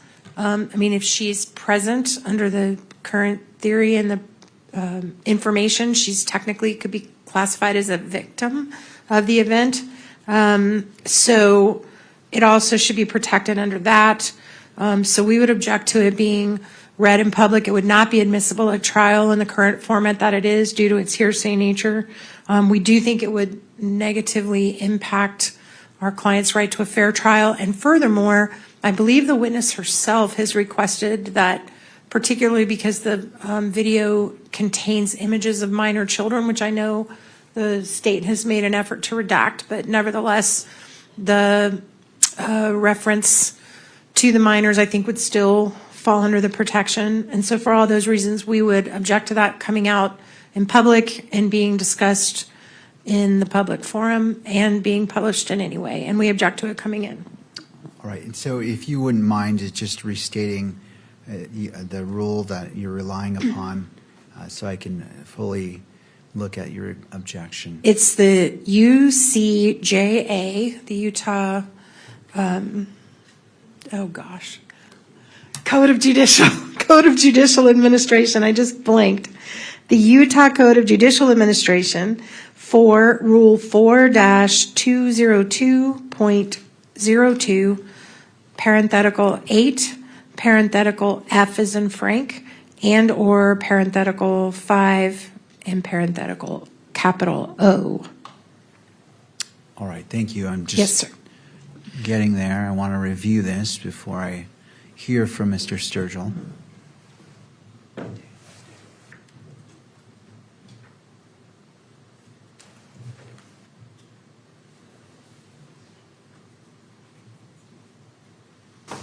All right, I've reviewed that. Mr. Sturgill. Well, Judge, let me address, I guess, a couple of things. Ms. Nestor actually brought up, I think, both the 1102 statement that we intend to introduce and sort of referred to the video. So let me address each of those one at a time.